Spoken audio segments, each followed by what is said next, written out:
Hello, everybody. Welcome to Paddling Pool 301. I'm Sigtakari.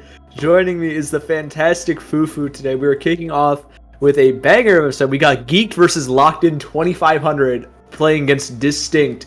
And Fufu, we're starting things off on Undertow Spillway Tower Control. What are your thoughts on these teams in this map? Before I go into the match real quick, hold on. That's oomph on my one of these teams. Hold on. Oh, it's oomph. It's the homie. It's oomph. Oh, wait. What? Okay. Anyways, oomph. I have a lot of beef with Undertow Spillway in general. They're going to be going right in. I did see that timer go right off. That being said, it is a chokehold map TM. The entire mid is just a giant chokehold. That's what makes it so interesting. I'm pretty sure we're going to be seeing Carbon from the side of Geek. I am pretty sure. I do like that stringer. There's that Carbon. What did I say? Sig? Yeah, you were you were dead right. There's a ton of paint to support it as well. But it looks like we're just gonna end right there. I don't. What happened? The teams were. I did see a Distinct player on one side. I was wondering what was going on there, but switching sides. Wow. Okay. That'll do it. I mean, I guess it gives me a chance to talk about Undertow a little bit. Also get our thoughts and opinions out. Like I said earlier, it's like a very big chokehold map. Okay, you have this entire center. Granted, it's not as bad as it used to be. It used to be a lot worse. If you remember before we got those right areas, the instant replay is crazy. Dude, wow, this is an intense instant replay. Oh my goodness. Ah, there you go. It is a very choke heavy map, especially with those second checkpoints. If I'm seeing that, yeah, the second checkpoints can be kind of feeding grounds for a lot of teams, just because of the height advantages, the grates as well. It's hard to reach other players, but it's like you said, it definitely improved a lot with some of the reworks. Having those areas in the middle of the map just be widened up a little, those showers to be able to go through as well. Very, very helpful for the flow of the map. Just makes it feel more fluid and everything. As we are loading into the game properly now. Looks like everyone is on their designated team as we see now. We are seeing, but this is the bow stringer comp that I've heard about. Okay, this is going to be interesting. I want to see how this plays out because we usually don't see flings as often, at least here on streams from what I've been on. But compared to Geek, where we see a comp that we're a little bit more familiar with. Yeah, a little bit more paint, some of the more standard weapons over the history of the game with the Splash and the Snipe Rider, but supporting them, some ones that have gained traction recently like Dreadringer and the Carbon, just to wrap it all up, maybe add some lethality to the comp. It is a very well-rounded comp, and we have already two specials. Baze is going to pop this Crab Tank just to defend this first check, and this is where a lot of pushes can stop, like we were talking about earlier. We already see they had to sack the tower, they've dropped 3 members on the side of Distinct, and now Geeked versus Locked In have a full wipeout to try and turn this around. Indeed, which is going to be really huge here. It's just a big opportunity to take a bunch of space, and we're seeing that already off the bat as they're looking to clear this first checkpoint here. We are seeing trouble here on that right edge. We're going to start seeing trouble from all edges as members of Distinct start getting their way to the tower here, slowly inching forward. But okay, we're playing silly. That's going to be 3 down on Distinct. Not being able to get 2 off of Distinct on top of that. Carbon is kind of crazy as they keep going for the tower. We're going for more points, and that lead is going to swap in the favor of Geeked. Not only is the lead Fufu, but it's also the checkpoint as well. They've already passed the second check with only dropping 1 member. However, that is your pencil. There's a lot of your backline presence gone, but you have specials to get out. You have the Reef Slider to just create a little bit more space. But the splashdown comes through from Afro on that blaster, and Nama also goes down here. Distinct have held off the defense before letting Geek getting to that third check and really snowballing this entire game. No, absolutely. Here, it looks like the tides are starting to shift in Distinct's favor when it comes to, all this paint and numbers in their favor. But I think he's going to be coming in full swinging, especially how we saw them earlier. We are seeing Nami already on it. It would have got an excellent kick, trying to look for a second one here. Unfortunately, not able to get it through, especially with the distraction of those whales. But it looks like we have Zuka coming out to make some extra space. Okay, so what? Oh, big shutdown from Mooj there. They take the lead with that pick. The Reef Slider would have shut everything down, but Name goes down 2, but 3 drop from the side of Distinct. They have the lead, but just barely, and it's Afro fighting 3 with the blaster. solid weapon to do it, but not quite enough paint for just to move around for it. And Geek versus Lock-In, they have to answer back. 2.5 minutes gone by, and we're already down to 1 check each from either team. This is very fast games so far today. No, absolutely. Here we are seeing Cooler out for the side of Geek. I love where Melo's positioning themselves. They're already looking to play these ledges as well. We see those dented missiles coming out, and we see Afro trying to fight someone in the back lines. I think they might be getting punished for that. Indeed, as 2 members go and take them down. We're just waiting to grab that tower once more. As Name with the Zuka. Okay. All right. We're rocking with it. Nama finds one. Baze is moving forward off of that. Gets a little bit of chip damage onto the far right. Finds 2 picks on the left side is Melo, Nama, and Eli. And now Geek versus Lock-In have a huge amount of space. Nama is already knocking on the spawn of Distinct here. And Geek versus Lock-In are looking to take this lead. They do so successfully before even the shot can contest. However, the shot gets a trade. Nama is getting 2, and the Zuka comes through. It's just Afro left. And gets the full wipeout. Geek versus Lock-In are ready to take this 3rd check, and they have so much space to do so. Distinct are on the ropes right now. Indeed. We are seeing that bow pressure in the tower, getting the pick they need here. But it doesn't matter because most members of Distinct are still down. And they do have numbers here on the side of Geek versus Lock-In, but playing in their spawn is going to get a little bit more dicey here. But it doesn't matter for Geek versus Lock-In 2500. They're able to get that knockout. Wow, what a play from Geek versus Locked-In. They were able to just stall out the pushes, stop Distinct when they needed to, just after taking the lead. And that last push was really well executed. Name got into the spots they needed to like that. It was insanely fast from them. And the Zuka to cap things off, get that wipeout for the 3rd check was just absolutely massive.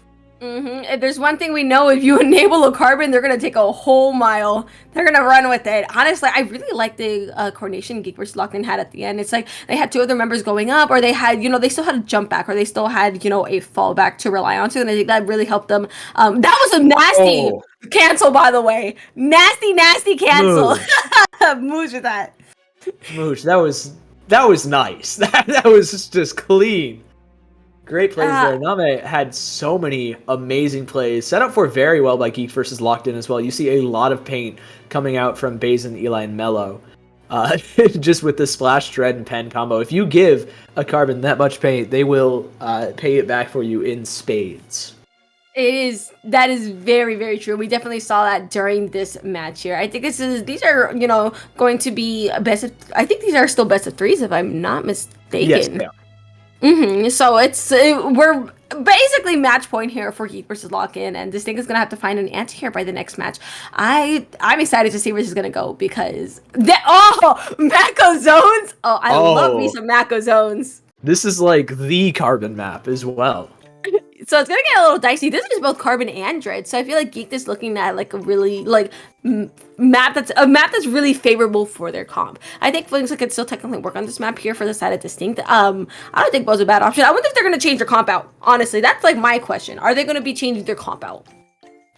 I don't think Geeked will be more so Distinct. Distinct, we could see a couple of changes, I think, but my bet is like Mooj and Afro are definitely going to stay on the Blaster and Tri-Stringer. It's just a question of what style and Jokeless are going to be playing here. I'm very curious to see. I'm not, even though Distinct's been around forever, I'm still not, the most familiar with their weapon pool. It looks like we're going to be rocking the same thing, but Afro's actually switching over to the Stamper here, and Bazen's on the Neo Flash instead. And we have a roller from Distinct too, from Tiger. What everyone's feeling, like bringing the rollers out. I mean, the roller is still really handy on this map as, it's Mako. It's got its ledges, it's got its spiel, but whoa, that's a huge pick for Geek. That's already their bow and the flings it down. Absolutely huge opening here for Geek. We are seeing that Stamper looking behind it. It's still going down in that process. Yeah, Geek is in a really, really good position right now. They are absolutely locked in at the moment. Melo and Name also fighting strong, trying to take out Jokeless here, but Mooj is there to support. Name is on their own fighting 3, gets 1 before dropping all the way back to the zone with a cooler jump, and now Tiger has to drop, find 1. There's Name. You've got the bubble, but you're not going to be able to use it as Eli finds a pick, and Geek versus Locked In, Fufu, they're already down to 40 points left here. already. They are looking to try and knock this game out, not wanting to play longer than they need to. Already, we are seeing Distinct absolutely fighting for the zone bar here, but with the splash in zone, it's going to continue to be neutralized. But with the rest of the members of Geek going down, that's going to be a cap for the side of Distinct, putting an end before those points reach any lower than 36. Yeah, still a huge lead for Geek versus Locked In. Distinct have a lot of ground to make up, but they have a lot of holding power, especially with the big bubbler and the Trizuka from Jokeless here, looking for any kind of picks. Mello is in a bit of a dangerous spot, but pops the Reslider to take out the bubble and Tiger along with it. Nemeka with the Trizuka as well, just trying to extend this retake. It's just Jokeless left in the zone as Afro's in that bottom right, ends up getting onto the plat, but not before Geek versus Locked In can take that zone back and start working on this penalty, and Distinct need this retake to happen pretty soon here. Pretty soon indeed right now. The thing about Locked In is like I do like how they have the strikes in favor, so I think that was a huge factor in their quick retake. They were able to just push a lot of space, and then just enough pay and just loud and correct buzzer. There is oh, never mind, there's no carbon. Yeah. It's just yeah. That happened.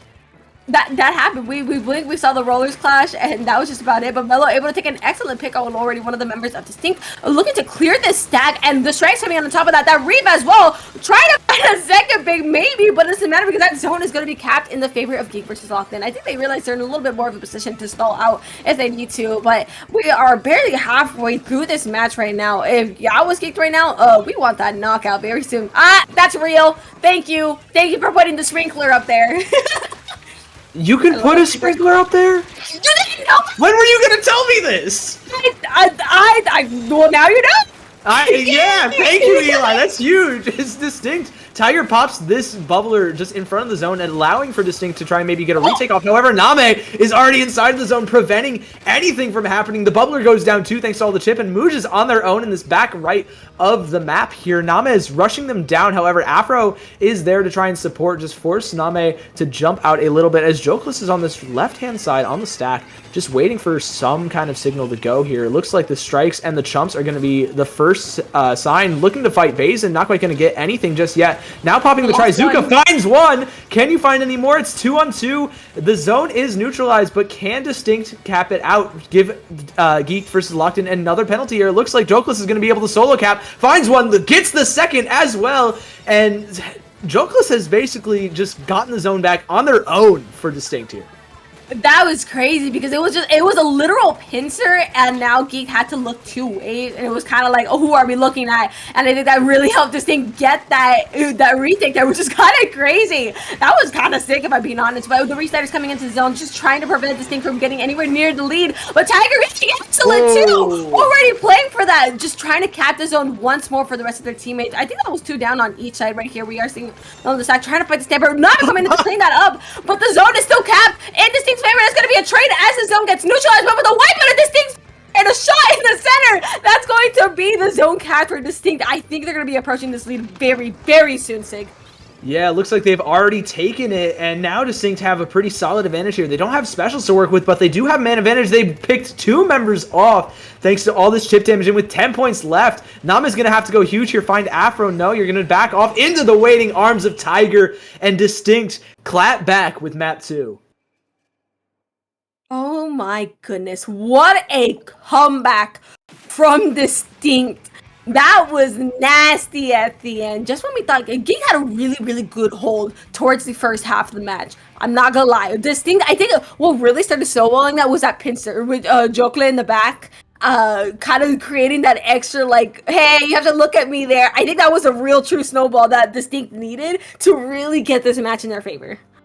Oh, for sure. Jokeless had a major play on that bottom left. So did Tiger. Tiger's bubbles were absolutely massive, forcing just one-on-ones against a lot of the members of Geeked versus Locked In. And Mooj just constantly outputting chip damage for the rest of the team was huge here.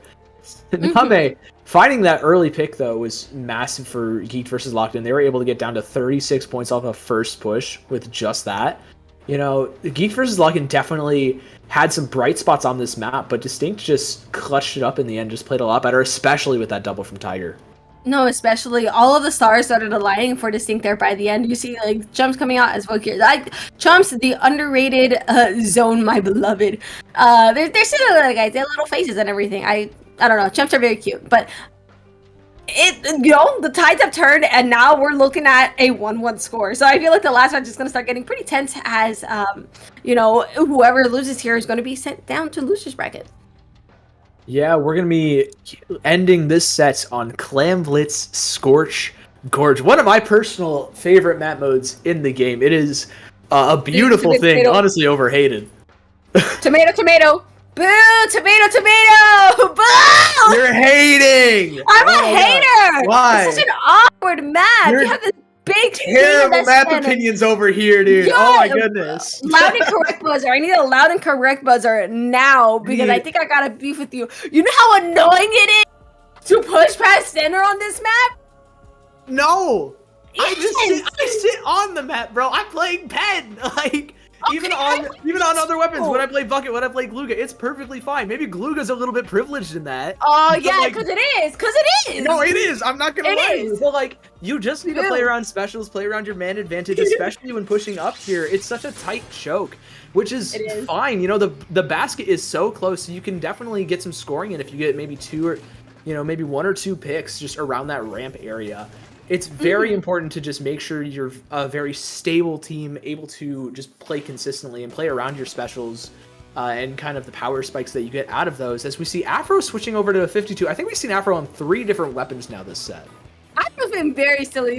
Afro's very much the, all right, I'll do whatever you need right here. Call me an Eevee the way I'll evolve, whichever way you need me.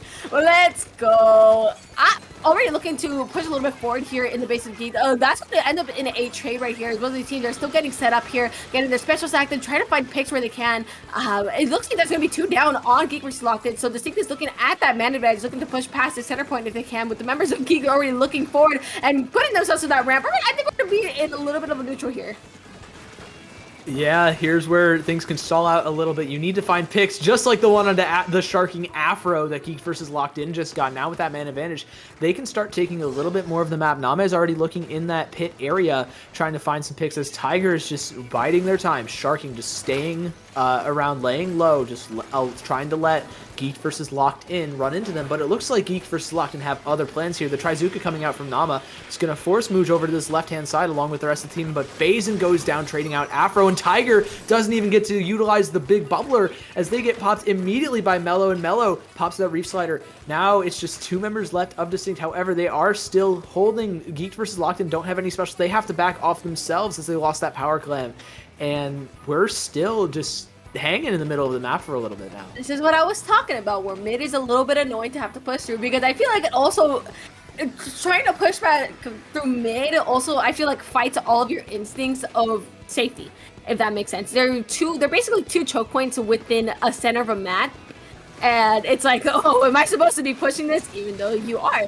It looks like this thing might have just heard me as Afro's already pushing forward. They're able to get a pick off of that. Fighting 3. That's going to be a wipeout in the favor of Distinct. Just need to get a ball going. Just that. There we go. Able to break that barrier. Being the first ones to do so right here. Putting Geek on, Big on the back end here. This bow has been doing absolute mad work, by the way. Just being able to, lock out those areas, especially the snipe right here when they were doing that earlier. Yeah, Mooj is an absolute monster on the tri-string. Definitely one of the best in the business, and we're seeing it right now. Distinct already down to almost 30 points remaining. Tiger has some more clams. However, gonna opt to back off now that the rest of the team is gone. Mooj drop, and that's a lot of your presence. That's your rock just for that push there. And now Geek versus Locked In end the push at like 32 points remaining, and now they have a mountain to climb. No, yeah, that's already huge here, especially considering how long that neutral was during the beginning of the match right here. So I think this thing is sitting in a really, really good position. I think Geek needs to find an answer and find a way to get themselves past the center point here so they can get a push of their own. It's going to be very crucial, especially because we're only 2 minutes left in the game here. We are seeing the Pen trying to find a pick here, unable to find it. With members going down on each side, looks like we're seeing one. Well, never mind. Never mind. It's even again. Or loud and correct buzzer, I guess. Yeah. Tiger just dropping down, able to find that trade out is going to be big. Geek versus Locked In are going to be stuck on their ramp for a while here now. They have a couple of specials to work with, the Crab, the Cooler, and the Trizuka. The Cooler getting popped instantly as Distinct is just trying to support Afro a little bit. Afro just on their own, fighting Name and Mello here, gonna jump out to safety as well now. However, Geek vs. Locked In still have special advantage. They have the Zuka, they have the Reef Slider. Name is gonna pop that Zuka, just look for anything. Here comes the counter from Jokeless. It's a 3-on-3, 3-on-2 now. Make that a 3-on-1 as Eli finds one pick to even things up. But Jokeless is just running them down. This pencil is not in the best spot at just getting rushed down by that shot. However, the rest of the team is there to trade, but Jokeless finds 3. That is 3. Oh my goodness. Broke some ankles and said, okay, well, no, we can get another push, and there's nothing wrong with another push. Whoa. I think they're going to be trying to knock this out. Even if I was Distinct, I'd want to knock this out here. Slowly trickling these clams into the basket here as the rest are going for some more clams. We actually see that will try to be built up from Afro. Amazing crossfire of a special right there, but it looked like Nami was able to find their way under the basket and prevent any members of the team from getting in any further right here. That pity is now in their favor, and the Geek vs. Locked In has to, and I mean has to, get a push. I'm pretty sure they get one push, and that is it.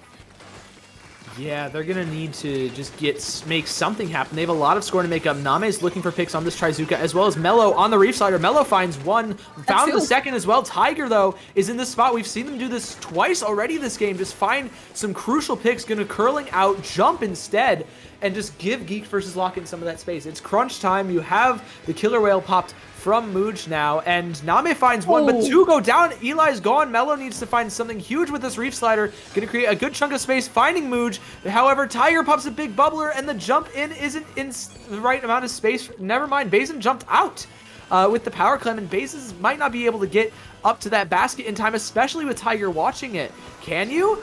Oh, just barely, and Mello finds the Reef Slider for the trade. Mello has some clams here to keep things open, but Eli needs to rotate back to find some more. This now all of a sudden is entirely possible for Geeks vs. Lock In. They just need to rotate their clams.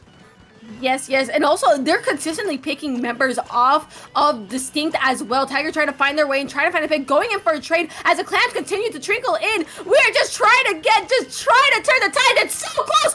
Wait, just see one. That's the lead. Geek vs. Locked In, getting the lead at the 1 push overtime. There's no way that just happened. You really, oh my goodness.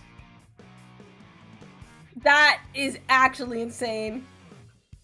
What a final overtime from Geek vs. Locked In. I really didn't think Bazin had the time to get that power clam in first off. He was so far away from even being able to toss it in, just sprinted it down with Mello creating so much space. That was insane. No, yeah, I was more concerned about the timer running out. I was pretty sure that was near the end of the overtime timer as well. That's some crazy play. I am, whoa. Yeah, oh my goodness. And then everything just turned up Geek vs. Locked In's way just towards the end here, finding so many picks. The trades even went their way. This is what happens when you play like a cooler comp as well against no cooler. Like, you kind of see the pacing advantage that Geek vs. Locked In had a little bit with Eli on that pen. Now, Distinct were able to control a lot of the game because they didn't have a cooler. They had the specials to create crossfires like that double whale, but it's really hard to play at that pace against a cooler comp. Yeah, cooler quite literally just speeds everything up. It's, oh, I don't know. I have a love-hate relationship with cooler. Tee. It's a wonderful special. One of my favorite in the game, personally, you know? I know what you are. I know what you are. You know what I am. What I am is carried, but that doesn't matter. That's crazy! Anyways, it looks like Geek vs. Locked In is going to be continuing the trek in the winner's bracket here. Distinct is going to be forced down into the loser's bracket here. Doesn't mean they're we might have the chance of seeing them later, but Geek vs. Locked In, y'all are moving forward. That being said, I think we got to go on a little bit of a break here, Sig. Yeah, we do. And after that quick break, we're going to be back with one of your winner's bracket quarterfinals games, so don't go anywhere.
And hello, we are back from our break. We have another set up and ready for you guys. We have ASC Tenchi versus Uprising here, but I think I'm getting a little bit ahead of myself. I'm joined by the lovely Sig once more. Say hello.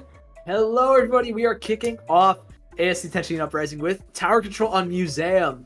Definitely something I haven't seen in a minute. Fufu, what about you? I played this map mode quite literally yesterday. It was kind of silly. Was it in the open rotation yesterday? Yeah, it was in the open rotation yesterday. I only got humpback when playing it, bro. No, okay, it was almost all humpback. Genuinely, it was almost all humpback, and it like made me the Captain Crunch thing. The Captain Crunch box is like, oops, all berries or whatever. You know? Oops, all humpback. Oops, all humpback.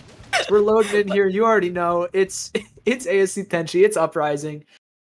And we've got triple shooter on Uprising. Okay. We have the gunners on Uprising. We have, this is ultra high, like, bullet power, bullet velocity on that. But ASC Tenchi is going to be going down 2 right here. Looks like the bullets are definitely piercing through ASC Tenchi's defense here, as the tower is now grabbed here by Uprising. Just specials, everything is flying in the way of both teams, really. But with 2 down on Uprising, looks like the tides are going to turn just as fast here as ASC Tenchi is moving in. Yeah, and Lucky is already moving forward onto that plat, trying to find the final pick, but no, Glash is going to be able to shut them down there, as ASC Tenchi are just opting to get that lead, get that first checkpoint as well. Uprising don't really quite have the range. They're going to need to dive in to prevent this push, and it looks like they're going to do so successfully. Glash finds one, but not quite anymore. Lucky F is going to shut down Esta too, and that means ASC Tenchi is going to be able to continue their push with just one member of Uprising standing in their way right now. Indeed, indeed. It looks like this is very much way for a snowball if they're able to keep this momentum going here against Uprising here. The slosher position already underneath the ledge, unfortunately going down in the process here, but the numbers are evened out, and those numbers are still ticking there for ASC Tenchi. Zuka's coming out from Uprising with Sports to try and delay that, but I think this checkpoint's going to be broken one way or another. Yeah, you are correct in assuming that there's already one member down on either side of here. As Uprising goes 2 down here, it's just Eamon and this Headit left standing. The Headit finds Alvo on the tower, though. That's a great start. Looking for more with this swing. Not quite going to find anything in the middle of the strikes. Lucky F able to drop on that tower, but being the last member standing up, ASC Tenchi means you're going to have to fight for. And even though Bucket's good, and even though Lucky's fantastic, you're not able to fight that. No. A 3v1 when they're all looking at you is a little bit difficult when they're all, especially Just a tad. Just a tad, you know, just minor inconvenience or whatever. But it looks like Lucky's already here on another killing streak and looking to take this tower once more. We are seeing a little bit more pressure from this right side. Doesn't stop Tenchi here though, as the strikes come out, everything is coming out, looking to try and push these points even further. Like, you blink and they're already back at where they were on their last push. It's kind of crazy. Yeah, and they're already looking to KO Lucky F, just riding this tower all the way home. And Okay. ASC Tenchi take map 1 in this best of 5. Blink and it's over. ASC Tenchi just wasn't. Wait, yeah, that was ASC Tenchi. They are going. They got the glam and they are moving that tower. They just moved it. We blinked. Like, how long was that match? Not very. Definitely shorter than I thought it would have been. Genuinely, a minute in, it was stalled out a little. You know, nobody took the first check here, but as soon as Lucky gets that first pick, or like, you know, the third pick, I guess, things just kind of snowballed for Tenchi here. Lucky also able to just stall out a little bit, allow the rest of the team to get to mid. Just a tad, and able to find picks on the Uprising was really big for their tempo. We saw a lot of Lucky this game. Honestly, I admire that confidence. That is some crazy confidence with the slosher and just taking people out. I really admire that. That was really sick. Honestly, ASC Tenchi just put all the resources together and just said, all right, we're snowballing. All right, we're good. All right, it's knocked out. We are good. And I want to see if they're going to be pulling out something similar when it comes to Barnacle and Dime Clamblitz. Yeah, this map is a little bit slower. It can be, at least, as it is Clam Blitz, and you can't ride that tower super fast, but you can definitely get some crazy KOs on this really quickly, especially with a couple extra power clams. But I think the stability from Uprising is going to benefit them a little bit more here, just with those shooters. The amount of paint that they can output, maybe prevent ASC Tenchi from getting to certain places, and wall them out with specials is going to be very helpful for them here. Yeah, I think this is definitely this is going to be a little bit more in their favor than something like Museum was, especially because those ledges were very much in the favor of ASC Tenchi. So I think you're right. I still believe they might be changing up their comp a little bit, especially considering that it's a range thing as well. You have 3 very short range shooters, and the edit being the only one, I don't know which is the best option. So I'm pretty sure they're going to be changing things out. If they don't, well, loud and correct buzzer on my end, I guess. Yeah, it's entirely possible. Tenchi's comp is a core we don't see super often anymore, and I'm glad we see it with them playing it so often. It's the Rapid Pro Deco Zap. I mean, they keep the same comp for thick and thin with the like double shooter bucket rapid, but it's a really fun one. You don't see it super often just because Pencil is so strong, but Rapid's got a ton of strengths in its own right too. Oh, absolutely. I think Rapid is just another good option here as a sort of anchor here. And it looks like we are going to see a little bit of a switch. Switching out one of the shots for a gal on the side of Uprising. And I don't think they're... Well, did we get a change? No, I don't think we got a change on the side of AC Tenchi either. Nah, Tenchi are perfectly fine with it. They're rocking this comp all the way to the end, but Uprising adding that gal a little bit more presence, a little bit more fighting and staying power from Esta there, gonna help them out a lot here. El Nuki is trying to get that cooler, already finding the first pick on the Lucky is gonna be really big for the side of Uprising though, as the cooler comes through from Tenchi, and Alvozuka is gonna just shut things down a little bit, slow it down for the pace of Tenchi. Now the whale comes through from Typhlo, and there's 2 members on this bottom left. Esta goes down looking for that second one, but Clash finds 2. Is that with a bomb or a Zuka or both? Oh my goodness, and that's a full wipeout for Uprising. They're going to be able to get the scoring opened up bright and early here on Barnacle. That is absolutely huge here for Uprising, and they're continuing to, well, they were continuing to do things, but just turn around, and AC Tenchi is already here to clean up the mess and take a wipeout from Uprising. Already moving there quickly into center. That was, that was trade for trade. It's like, okay, well, wipeout for wipeout. Okay, now we're going to push. See ya.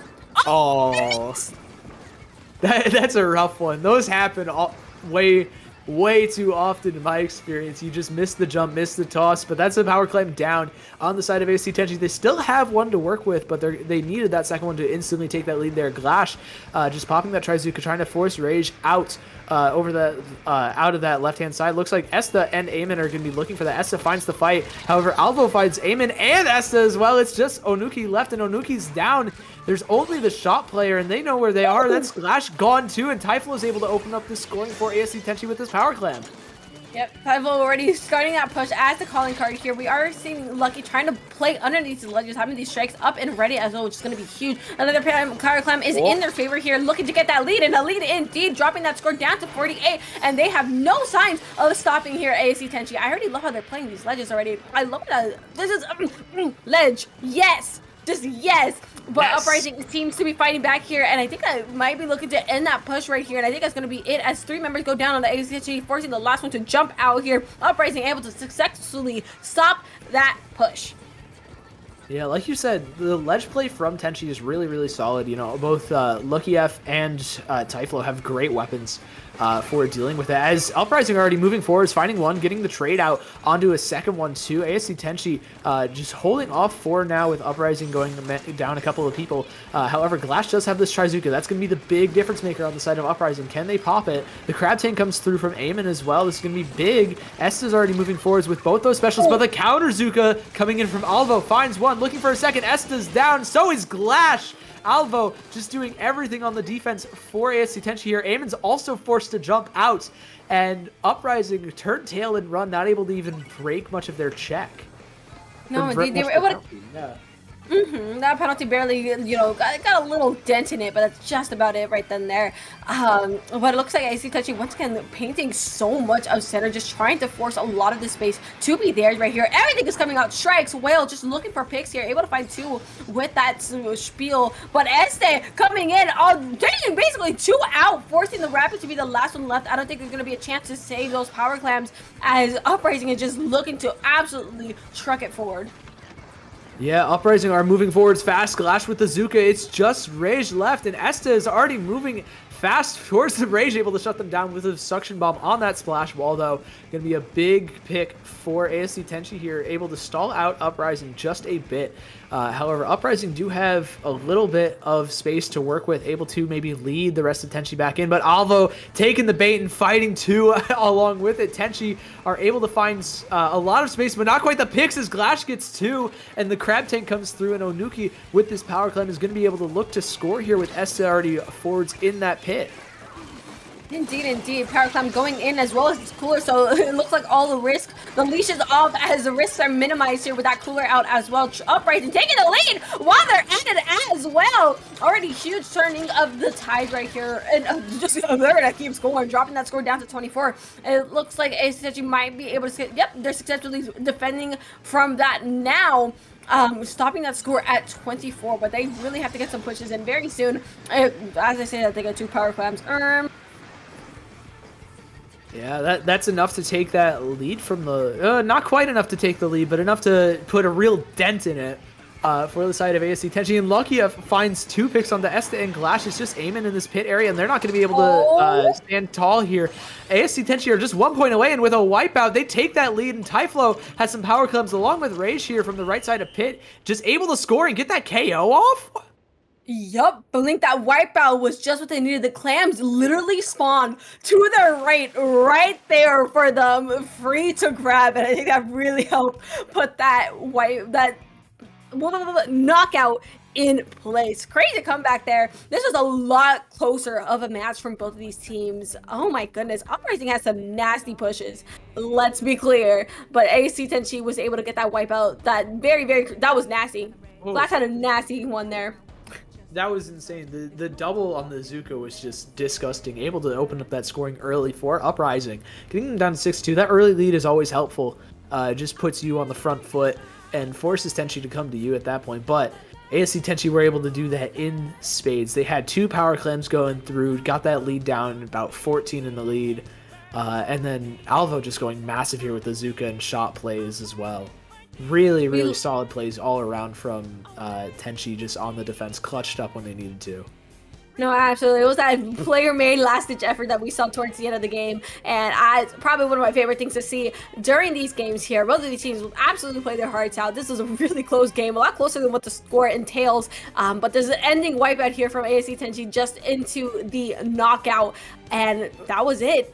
That is going to be a 2-0. Oh, the way, no! That is not it! We're playing best of 5! Loud and correct buzzer! No, we're going over to Mahi zones, though. No pen here. First time we've seen a Mahi without a pencil in quite a while, I think. It's all fun and games until they actually bring a pencil out.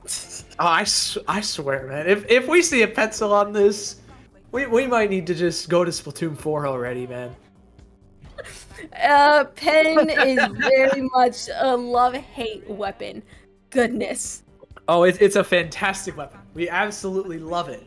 But until too good. It's a little bit too good right now. And both these players, Lidl and Typhlo, don't have a pen in their wheelhouse. So, really, if we have a pencil here, there's a slight issue with the weapon. It's, yeah, I wouldn't be surprised. I think, like, the most likely player to switch to pencil would be the edit. Yeah, Lidl? I think, I think that's, like, our biggest, like, maybe pencil player. I think it's a bad idea, if I'm being honest, just because of it. I hate how good of a charger it is. Why is it? We can't play the silly one-shot ones anymore. Everyone's just gonna say, can you go pen? Can you go pen? The only one that is somewhat viable is ZF on the one-shots. That is it. And even ZF, then, it can period. be a little bit tough. Oh yeah, you really have to be shooting people, and someone needs to clean up the paint. It is very much, you're playing a Slayer on ZF. Very fun. I can yap about that. However, the game is starting. We don't have a pen. Yes, thank you, Lidl. We have headed and a forge. Wait, forge. Forge from Typhlo. Okay, Lucky swapped over to the Rapid Pro. Rage is on the head. I'm kind of rocking with this. Is a little bit interesting. Triple midline plus Aldo on the shot is a solid one. They're already going to get the zone cap, get that lead as well. And it's just one player left just contesting the zone for Uprising. They're going to get picked off immediately in the crossfire. We blinked and whoa! Whoa, Zuka jump scare. And already that's 3 down on Uprising again.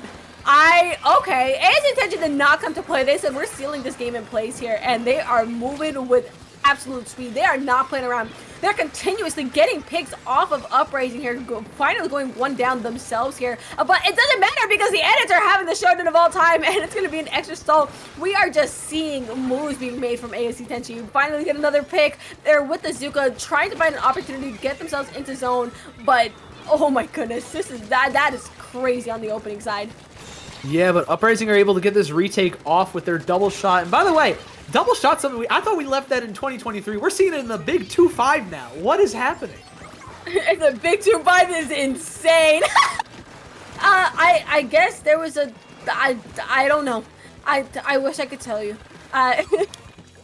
It's kind of nuts. Double Zuka is still strong, I guess, but I mean, we are speechless. As backline, we are speechless. I can't believe this. We're being put through the ringer right now. As ASC Tenchi are finding one pick, looking for that second one is Typhlo onto Lidl. Lidl goes down here. Typhlo is still fighting for more. Alvo's able to find the trade off as well. Force another jump out as Typhlo's taking control of in front of the zone, and that's allowing Tenchi to retake it and just maintain that lead. Put a penalty on Uprising as well, and now they have 2 specials to work with on this hold here. Yeah, it's going to be huge. We are still seeing specials here on the side of Uprising starting to come online. Single stretch is going to be as a calling card for the members of Uprising to get things going. Unfortunately, finding themselves within the strikes of Uprising here, and as the zone gets neutralized, it's going to be a fight for the zone, maybe, or unless Uprising can get enough paint here to get things going as well, and enough paint indeed with the Zuka coming out and causing that extra space here. We fighting for that zone, maybe, question mark, it's neutralized. Details.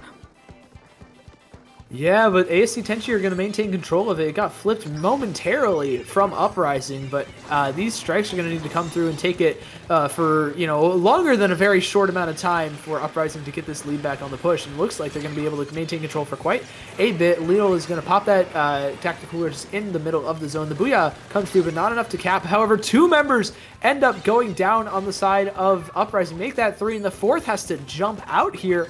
ASC Tenchi have just locked down this entire zone, getting paint across the map for even more specials. Tenchi are not messing around.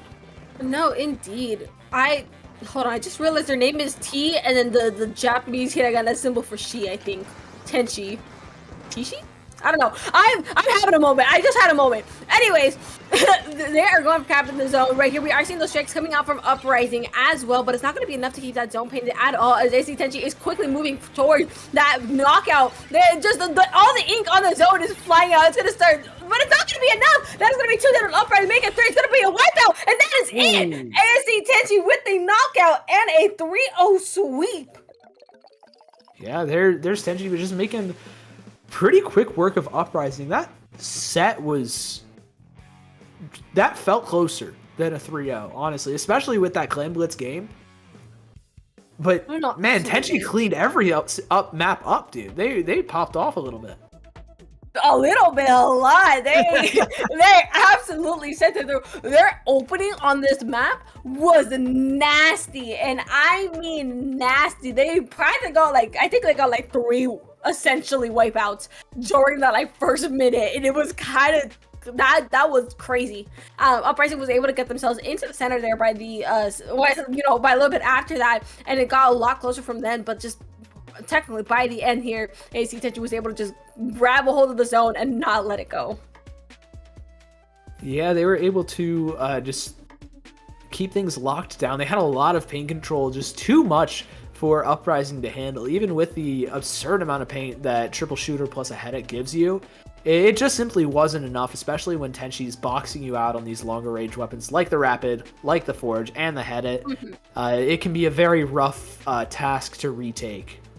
Yeah, because at some point you are quite literally forced to use yourself as an opening, and if you get, if someone pincers or if both of you and your buddy go down, it gets a lot harder to move forward. We're taking a look at the bracket. Meanwhile here, it looks like we're looking at, well, imagine we just saw, it looks like AC Tenchi might be projected to go against Seed 1 here on next on that. Oh, you put no faith on the side of Cowboys to take that set. They may be down 1-0, but never count out never count out an 8 seed. I'll say that from experience. But it looks like we're going to be switching over to our 3.4 match on that bottom of the winner's bracket, though, Fufu. It looks like Cherry Wave versus Bastard München. Oh no! Oh no! No! You loophole! Oh, we're it's the prophecy. Wait.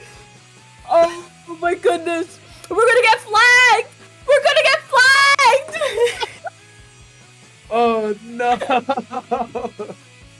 Oh, Twitch, we might be cooked. your eyes, please. The children, look away! Look away! Oh wait, these are good maps.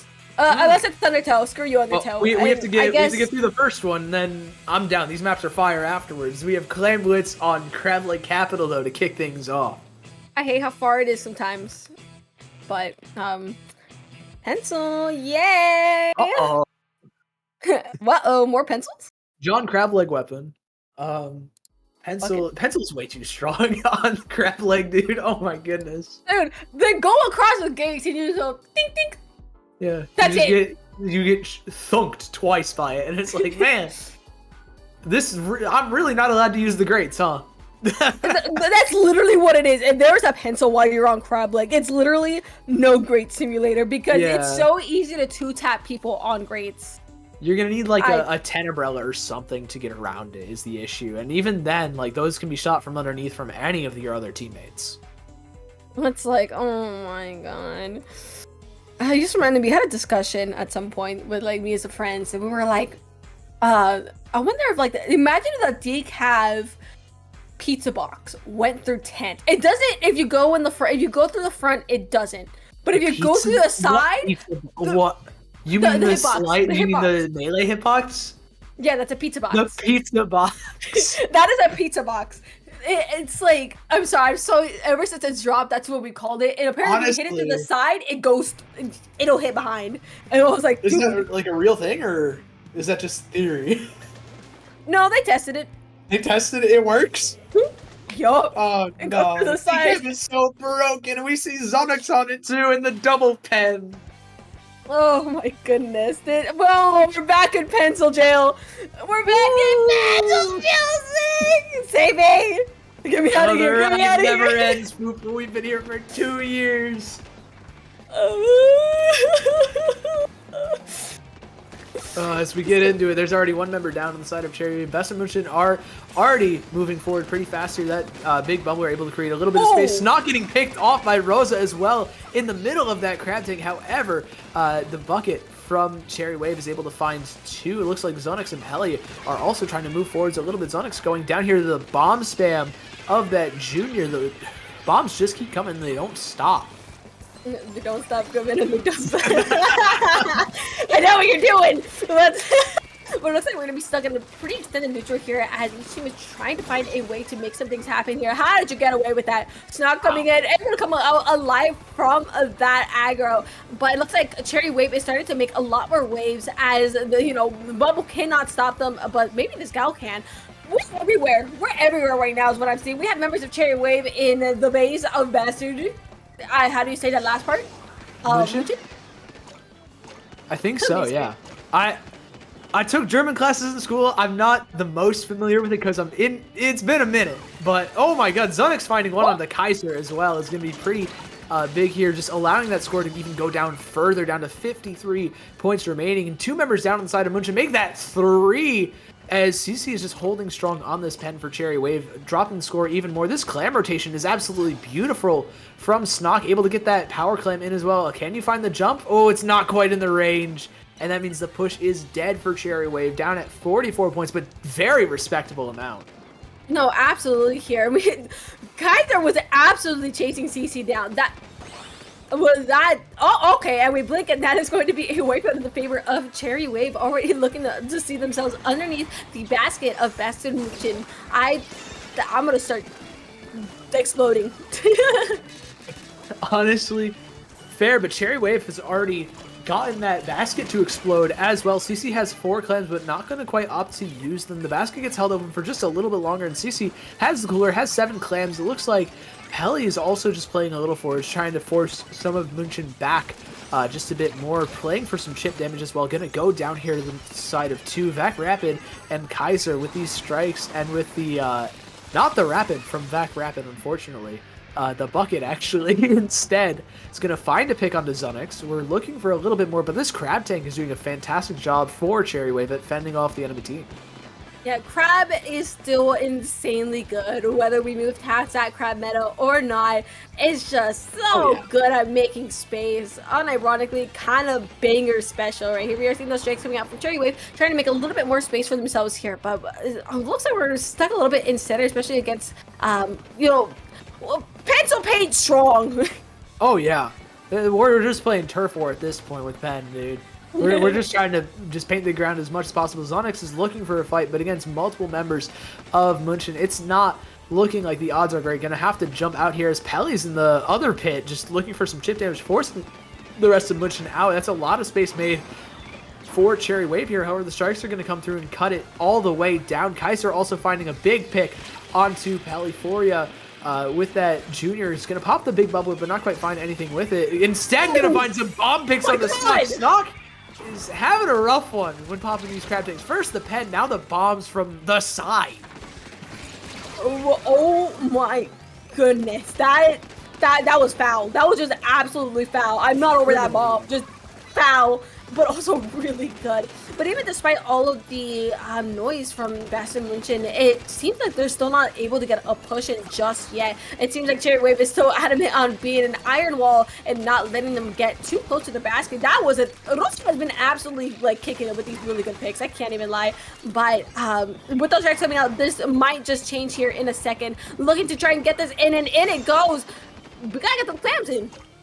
Yeah, Kaiser's got 5 of them up in this top right. Gonna look to throw a couple of them in, but dropping down to pop that killer whale. However, one member of München is already down. This is gonna lead to some difficulties on scoring. Same thing with another one from both sides here. Kaiser's just looking to get into that top right, maybe score a couple more. No, gonna get picked off. And Cherry Wave maintain a pretty solid lead here going into the last 10 seconds. Bastard München do have a power climb to work with though, so this could open up if they get a couple of really solid picks here. Indeed, we're in this neutral state, so really either one of these teams is going to have to find a huge opportunity, especially here if you're Best in München, because you're going to want to be swapping this lead state. I saw one of your members going down here, but I think that's enough paint to get that climb into the basket, and climb indeed. With that, I mean, it's going to be the lead swap. What? Great picks. You know, that opened up immediately when Zonix went down in mid. For Cherry Wave, yeah, I want to take a look at that overtime back again. That was kind of wild. If I recall correctly, it was quite literally the pencil painted them in. They ran in, got the bigger song, but yeah, they painted the first power climb in, and then they were able to get the jump off of it. And I think that was pretty much it towards the end.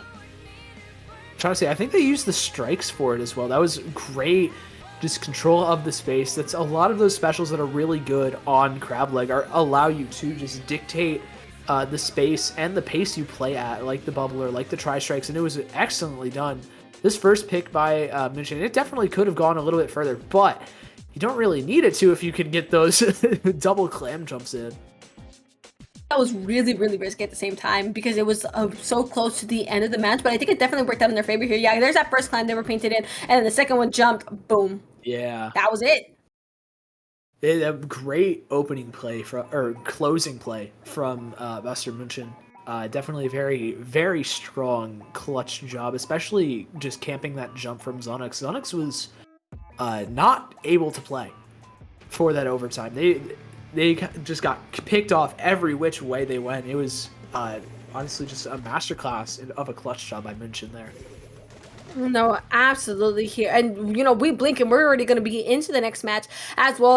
We're playing Painting Simulator, Paint the Square Simulator here. Wow! I feel like we're going to have those 30-second paint points because of just the pencils here in the center. But if anyone is able to push right past the square, then it's going to be a heck of a lot of points.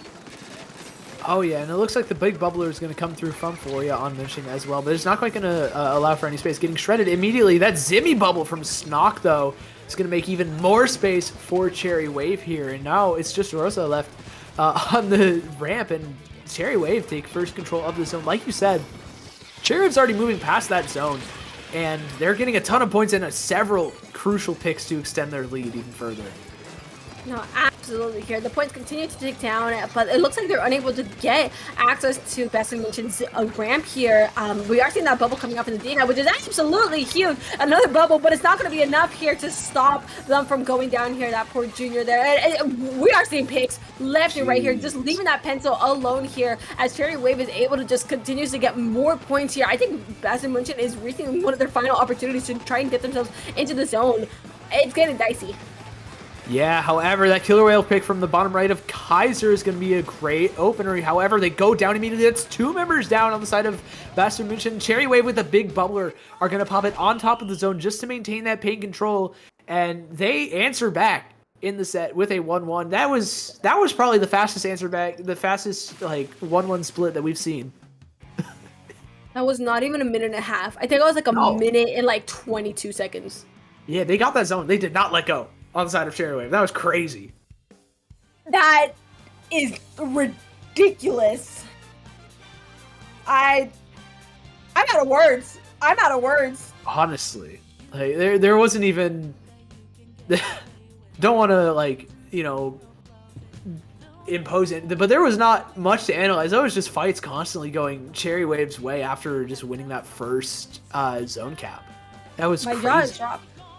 It was crazy. It was literally like got it through. They didn't feel the need that they had to go into the ramp. They just let them play into them and just completely worked off of that. Just let them come into them and punish. That is what we saw, and I was like, whoa, flawless 100-0. Yeah, that was Jesus. Jeez. Oh my goodness. What a play. We're now on to your favorite map of all time, no Fufu, and it's Undertow Spillway. I'm leaving. I'm literally leaving. Sorry guys, our commentary block is over. I'll see you next week. Yeah. Well, we still got a set to commentate. We got to play Rainmaker on Undertow. Definitely a bit different from Tower Control, having to push further, and we might not see a KO here. But it's John Rainmaker. I am excited. Listen, I have so much beef, but also this map sometimes is so fun. We have a V-Rapid! Oh my god, we have a Vac? We have Vac Cheese! We have a Vac Rapid! It's just not from that team! Sig. You have to, okay, hear me out. Vac on the right side. Okay, I'm hearing you. You see. I raise you, drop right, as it's not looking like the Vac is going to be able to get anything, as 3 members go down on the side of Cherry Wave here. Minchin are already trying to look at the Rainmaker, however, the last member of Cherry Wave is able to pick it up and drop it, just to stall out Minchin just a little bit more before pushing forwards here. Foria is going to take that Rainmaker all the way up to that left-hand side, as the rest of the team just creates enough space for them. That's bomb! No, they live! They have the cover! They have the check cover. They got the check though. The third are going to be huge here as Cherry Wave is forced to pop this and get it out of their spawn as well. If we want to use that back, we have to make it to the other side first here. But it looks like Western Engine is already making their way towards this Rainmaker, trying to, add a little bit more pressure while they're at it. This is quite literally like slowly like collapsing in, but with one of the members going down, and that's going to be a little bit less numbers that they can utilize here to, try to force them in the corner. Yeah, from the looks of it, Cherry Wave are hardly able to get out of spawn, out of this right-hand side of the map, or left-hand side of the map. From the looks of it, Snock getting picked off immediately by that Snipe Rider as well, as soon as they peek the corner, and Kaiser and Foria are just holding so much space in the front line as well. Minchin have really taken control of this Game 3. They were not happy with how that Game 2 went. They have answered back with force, already breaking that first check, and now they have an opportunity to score more if they find a pick or two. No, absolutely here, but that Rainmaker unfortunately is going to be going down, stopping that push where it's at, as it's quite literally the Sloshers having a duel of all time, but the third party comes in, Kaiser coming in to take that pick as well. Whales are coming out to help pop this Rainmaker as Kaiser continues to move forward, trying to find picks. What? Wait, what? That might be a knockout. If they're able to get this through. Wait, no, okay, I was about to say. Well, no, they still have a lot of space in their favor. It's still possible, still chance. Never mind, those strikes are out. Loud and correct weather, I guess. Kaiser. Oh, wait, Kaiser's alive? Bro's built different. Actually, no, definitely. What? You're feeling leap, I guess. Dang. With CC finding Kaiser already. That's going to be Kaiser finally going down there. Back Rapid with the buckets also going to jump out here using the last of that cooler just to try and stay alive here with those triple ink strikes. Rosa has the Rainmaker. They're looking for even more points. You're already down to 4, but you might want a KO just to send a message, you feel? Back Rapid finding one, getting a trade. So is the rest of the team. Zonix is moving forward, looking for more. Not quite going to find it, just playing around that cover. Same thing with CC. CC with that Ink Vac going to just break that big bubbler. However, the strikes are going to break Cherry Wave's big bubbler too. And now with 2 members of Minchin moving forwards, the Rapid has no chance, and neither does the Zap. Rosa is already running with the sight on the final check. However, Zonix is there with the melee to shut things down finally for Cherry Wave here. Yeah, it looks like with 3 down on Best and Minchin, the Slosh are still finding a pick while they're at it. They felt the room's going up to go for, trying to go for a second one, but it looks like Cherry Wave finally has his Rainmaker within their grasp. They got to get some points in very soon. They have a minute and a half to try and make some waves here. But are they going right side? Are they going right side? Ooh, they might be. Hold on. They're doing it. They're doing the thing. Oh, they're doing the back thing. They're doing the back thing, but wait, this could be big one. Okay, looking for a second one. Okay, Foria's also down though. This could be a major push. Snock already moving forwards with Zonix in the front line. There's almost the lead. They're at 5 points though, and with the respawns from Minchin coming in, they're getting the pop, getting the man advantage, and it's just CC and Zonix left. Oh my goodness, that was almost actually insane right here. It looks like Best Minchin. Wait, no, they go. What? Okay, we blink. It's gonna be a wipeout in the favor of Bastion Munchen, and Cherry Wave has to find another large push just like that in order to take the lead. That was nearly deadly. Oh yeah, that was dangerous. I'm a little bit of shock. We blinked, and it's just, oh my goodness. Jeez, well, Kaiser's moving forward, trying to fight two on the left here, not quite finding any, actually getting snuck with that killer whale. Now Foria is just going to hold some space while the Pelly is rushing around the back side, not quite going to find the pick. Foria able to trade off. Now Foria is just staying alive. There's 10 seconds left, and Cherry Wave can't make a move for the Rainmaker with Foria just doing absolutely everything, finding fights, finding the picks, and all of that. This Pelly just tries to grab it, but the strikes come through from Munchen, and they take Rainmaker in what ended up being pretty tough, pretty dicey for them. No, absolutely. It got very dicey towards the end. I feel like Munchen had a really good hold of the match towards the beginning, and right there was that one push from Cherry that nearly made the water tip over the edge there. But Munchen was able to hold it strong and just barely stop them from getting that lead. Yeah, that was so close. They didn't even need the vac for that second part of the push. Just getting one pick with it was more than enough just to get them a free passage onto the check already. But Rosa there able to shut things down, and then Foria here towards the end of the game. Just what a play there. Just weaving around everybody and finding so much paint and chip onto the rest of Cherry Wave. It's just shutting things down. This match was something else. It was just something else here. I'm out of words. I feel like this specific set has just left me speechless. This is the second time. Yeah. Well, we still have 2 more maps to play at most. So I hope you have a couple of more words, especially about tower control on Mako Mart. Okay. We like Mako Mart. That said, I am so sad there's no block on the right side. My little charger's point. No. Oh. You're either taking the snipe that is right out of your spawn with a pencil, or you're taking the risk and you're going left stack. Left stack, if you can take left stack on tower as a backline, you are sitting so pretty, it's not even funny. It is possibly one of the best anchor spots to play in the game. Just if you're able to hold on to it, you have so much dominion over the entire map. It's such a powerful place to be. It looks like both pencils are going to opt for the safer option of that snipe area just to kick things off until Rosa gets a cooler up, now playing a little bit forwards, going into the big bubbler as well. Pelly in this bottom left is going to have to jump out as Foria is putting the pressure on, as well as Snog with the Trizuka, finding one on the Rosa, looking for his second one as well. The bucket goes down here, same thing, but so does Zunix, and it's just Snog that comes out of that bloodbath that was on the bottom left. Znada also went to go pick another fight, able to trade out the Slosher as well, but it looks like Munchen is still going to have a lot of control in center in their favor, so they're going to be trying to move this tower a little forward here. We're playing dicey here in the corner as just the pressure starting to come out here from either side. The tower once again grabbed from Munchen here. We got to get things moving. Is what we're trying to do.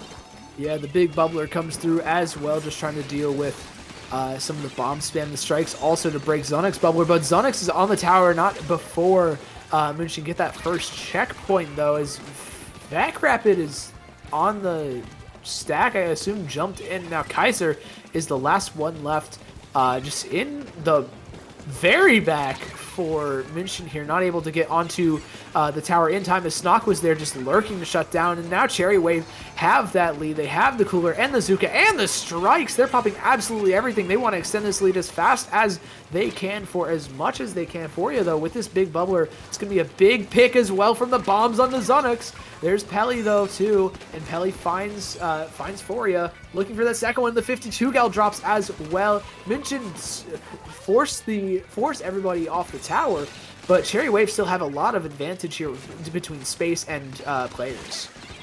No, absolutely here, and we're seeing a lot of paint coming out from the side of Munchen as well. Again, we gotta get everything moving here. We're going right in here, but it looks like there's gonna be 2 down on each side right here. Ooh. We're neutral, is what I'm trying to say. We're neutral. There's a lot of... Whoa! Oh. Stock going for a third. Stock going for a third one. You want Come on, give me 3. Give me 3. Oh. Ah, boo. Not boo. That was fucking sick, actually. But, Whoa. Oh, my phone. It slid. It slid.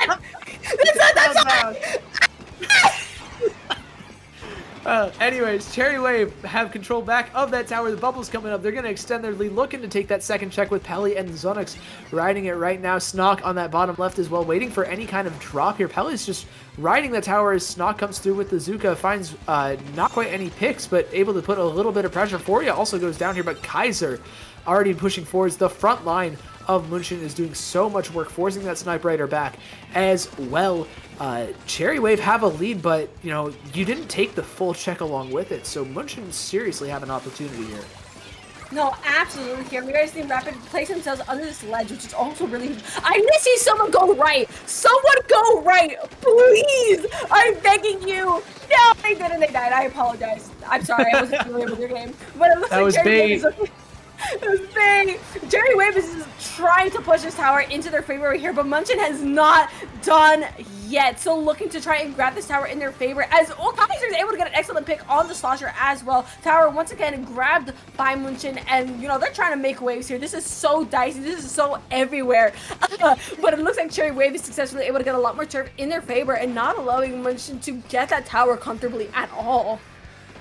No, not at all, as it looks like Munchen, they have a lot of map control here, but with Foria going down and Zonix and Pelly on the left-hand side, finding another pick onto the bucket of Munchen, this is going to be a very, very tough spot for them, especially if your 52 gal, I almost said K-gal, goes down here as 2 members of Cherry Wave do drop. Foria making a ton of space with that, with the big bubbler, and now Pelly has to back off. However, strikes and the game timer's running pretty low. This is the exact spot you want to be in if you are Cherry Wave. The strikes are coming through, but you have plenty of time to possibly charge up another one by the time overtime hits. No, absolutely. I think 30 seconds is more than enough if you can keep yourself alive. The big kicker is keeping yourself alive, especially as a more aggro weapon, especially when those GGs depend on you. So it's going to go a little bit dicey here. It looks like, whoa, guys are able to get an excellent pick here on the shot as well, but what's coming in, that's easy. They're able to even things out. Things are even out, but it's not going to matter because Jerry Wave able to catch 3 on the side of Munchen, and they're going to have that tower all for themselves here with the next 5 seconds. Munchen has to do something, putting those strikes on, getting in the process. This is tight. It's getting tight. 2 down on Munchen right now, but it's not going to be enough with the tower being taken by Cherry Wave, even needing to score. Sick.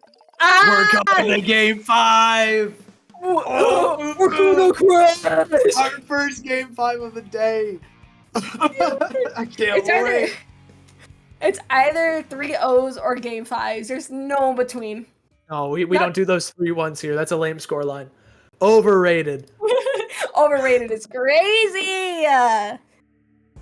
There's more food for us, and less of a voice I'm having later.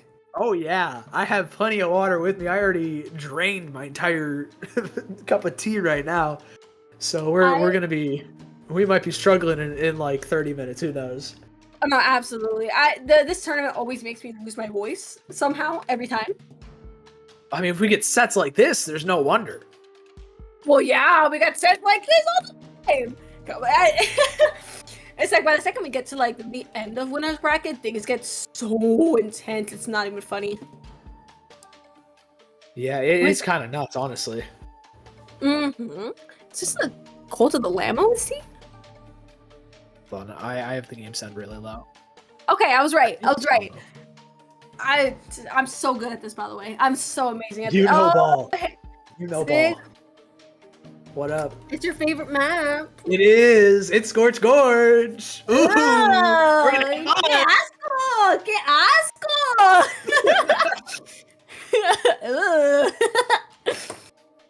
Okay. Dude, we're I don't know. rocking with it. We love Scorch Gorge. I don't know what you're talking about. I have some choice words for you. It's okay. It's okay. Maybe What I did. Scorch Gorge is a flawless map. How dare you? We don't talk about splat zones, but it's a flawless map. I mean, I don't know about flawless, but it's okay. We can be a little delusional in the house. That's fine. It looks like we are. Ooh. I still. Knock on I need to Ziggy see it. instead. Yeah. Bubbles. The power of Bubble is kind of insane. I think Bubble's incredibly strong, especially on this map. Because you can get it under the basket. It's gonna be. Wait, that's 2 down on Munchin. That's 3 down. Only thing that's still alive. Hold on. Cherry Wave is already looking. They're making a push already. They're not playing. They have momentum. They're on their way. They're not messing around anymore. No, they want that winner's semis. They want that top 6 at minimum finish. And with the double bubble, it's causing a ton of trouble for München right now. Already getting the score down to 56, and the strikes are already used on a bubbler that almost ran out. The push is dead, but not Cherry Wave. They find the pick on the Kaiser, and with a 3-on-3, things are going to eventually end up stalling out here, especially with, I think, Cece jumping out of the pit area. No, absolutely. Yeah, looks like we're back to the iconic Scorch neutral position that we are at. Both sides has their cooler. We are seeing those strikes coming out from Cherry Wave to add the column color to try and get their teammates into center. Able to find the pick while they're at it. It's going to be 3 down on Munchin already, as Rapid is just trying to get the pick on the decap, finding it, able to end up in the Cherry, but it's not enough to stop that push as Cherry Wave once again breaks the barrier. Yeah, huge plays from Vac Rapid there, finding 2, but not quite enough to prevent the push. Like you said, Zunix also with the big bubbler in the right-hand side, not able to continue that push without any power, without any big clams. However, able to continue the presence of Cherry Wave here. Going to make things incredibly difficult for München to retake here. They don't have any specials to work with.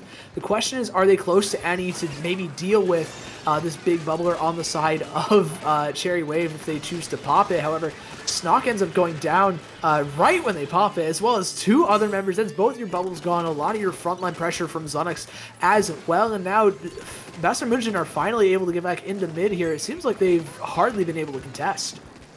No, absolutely here. It's like Cherry Wave has a really great grasp of at least their side of the map, and is able to force neutral to stay neutral or be in their favor here. We are seeing that cooler coming out from München. It's going to be their risk minimizer, as we also see a bubble ready here from the junior as well as strike. We're going strikes, preventing them from going too far without Cherry Wave having eyes on them. Look at them go! Look at them go! They're like bugs when you lift a rock. This is awesome. We love lifting rocks to find bugs, and it looks like München do too, as they have a ton of space to work with. Already a power clam, and Vac Rapid almost has the second one as well. However, just holding on to the 6 clams now, 3 members strong. Whoa, München, but Cherry Wave shut it down immediately. Nobody's able to even toss the power clam in. Not even the diving members of München. And now it's just Vac Rapid trying to protect the jump. Not able to. That's a 5-player stagger, almost a 6 for Cherry Wave. They are already back in mid. The one that's crazy, 2, are we going to talk about that they canceled the frame on the super jump? That was like perfect timing. I mean, I was like, are we going to talk about that? Are we going to talk? That just doesn't happen. Great play from München. I don't know if that was like a perfectly timed bomb or just a lot of great crossfire and chip or what happened, but Cherry Wave are taking that to the bank. They have a solid control of mid. Snock here, though, it's going to go down. Rapid finds 3 on the left-hand side. They're not done with the push yet. The strikes are coming through. The pick onto Zunix as well. The killer whale coming out. And now Rosa with 7 clams here. Could possibly get a power clam, but this bubble from Cherry Wave is going to end up stalling things out just a tad.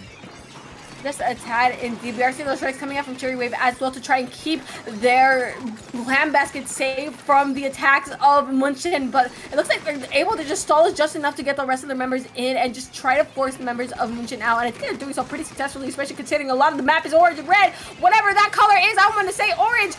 They got another power climb of their own, and I think they might be able to score it soon with 2 members down on München and the last one basically forced to jump out here. That is very much going to be a barrier broken. Yeah, and Snock's even here with some clams, but not quite able to score them either. Pelly in this bottom right finds Rapid with some nice ledge pokes, jumps out. Zunix isn't able to find the same fate, though, as Kaiser goes down on the far left side. München have a little bit of mid-control left, but however, they're going to need to contest Pelly. Pelly finding the jump in from Rapid with that bucket chip damage. It's so good when you get to that high ground, but so is Pencil able to poke out from the ramp and find Pelly here. Absolutely here. We have 10 seconds left, and München has a power climb, so they have the opportunity to force this into overtime, but they really have to find something that can let them explode into the spawn of Cherry Wave, because if not, it's going to get extremely dicey very quickly. We are seeing those strikes come out, but nothing is moving, and so it's with the wheel. We gotta move. We gotta go. We gotta go. We gotta move. We got 2 power clumps here. You have yet to score if you're Munchen here.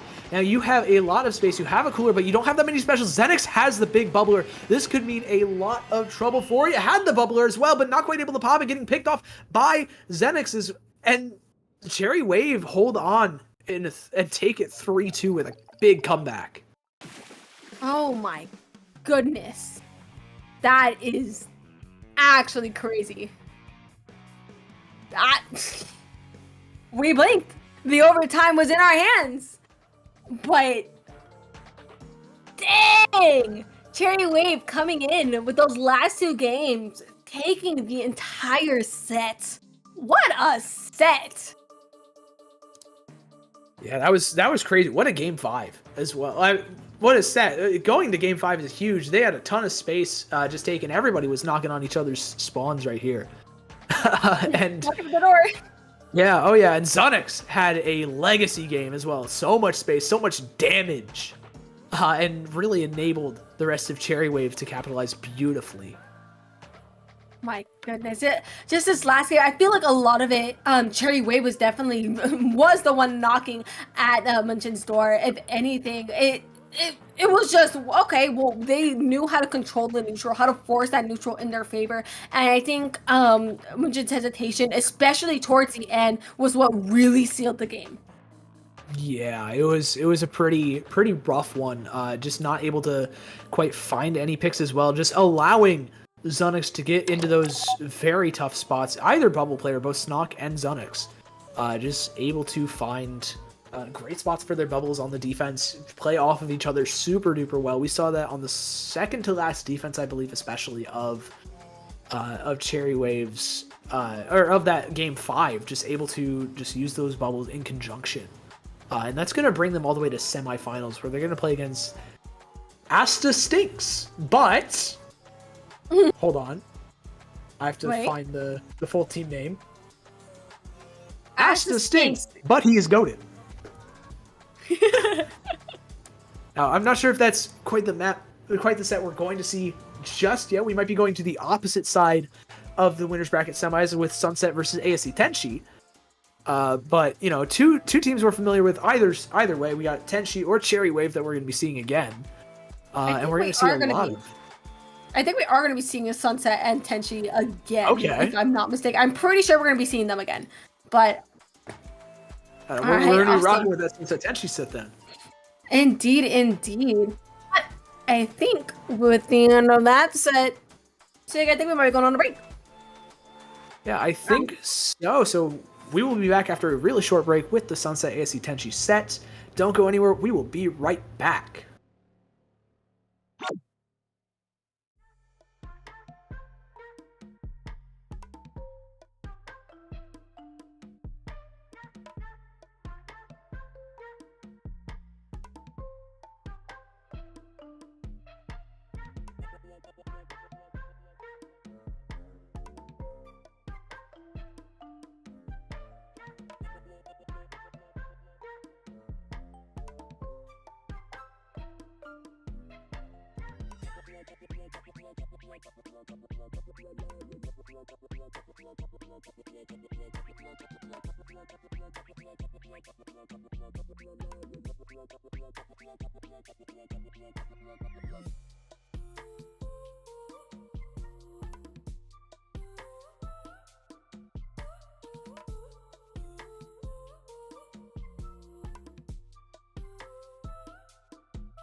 Hello, everybody. Welcome back to Paddling Pool 301.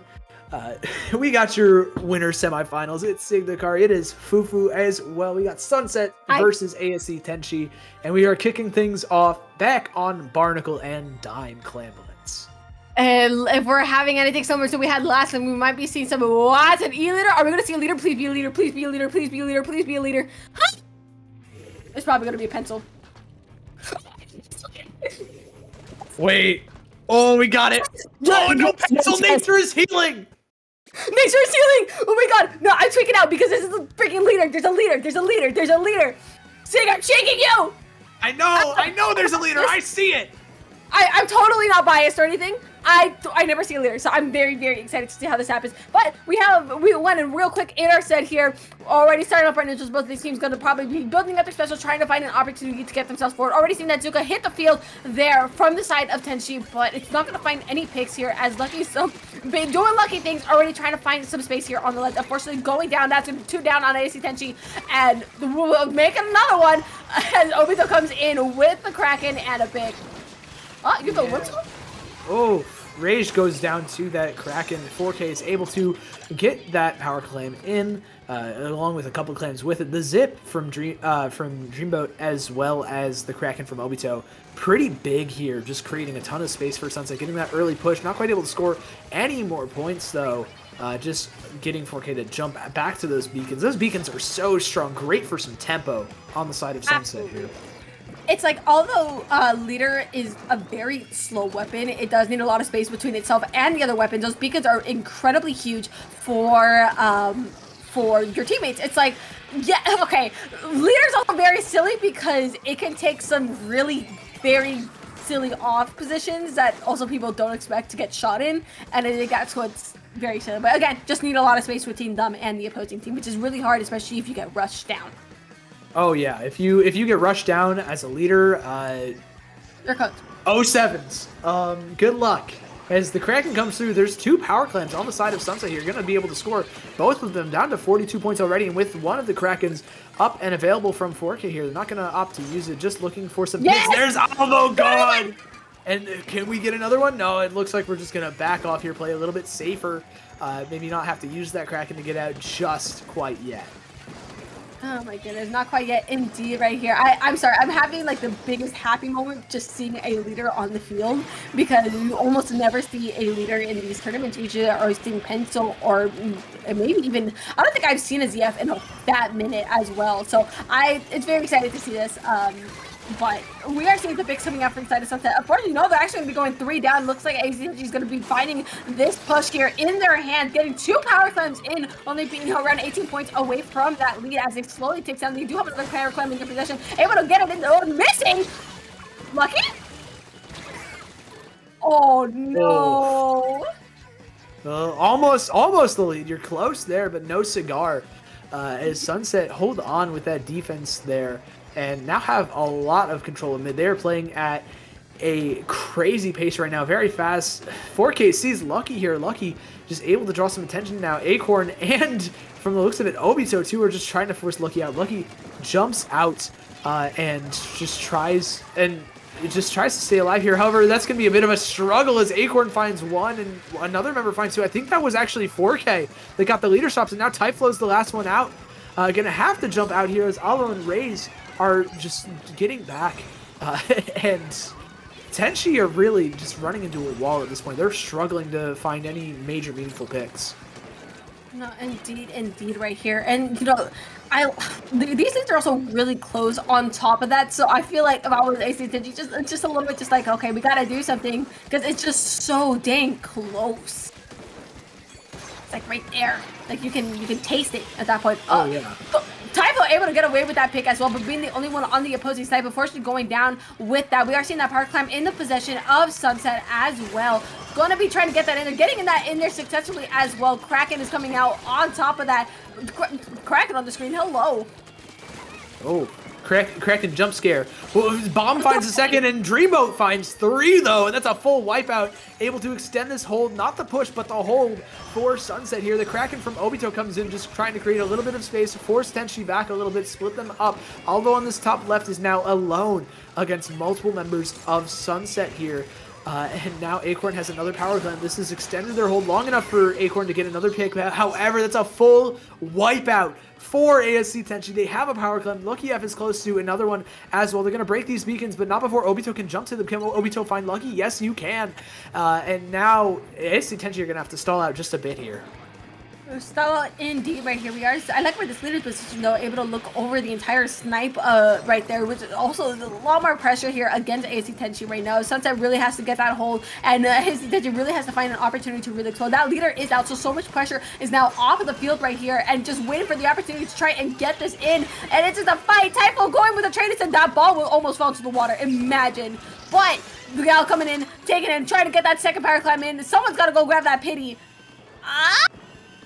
I don't think they're going to look for it. They're just going to look for the hold, but it's not going to work out for them as Sunset find all the picks they need to shut things down. And, you tie it. One clam.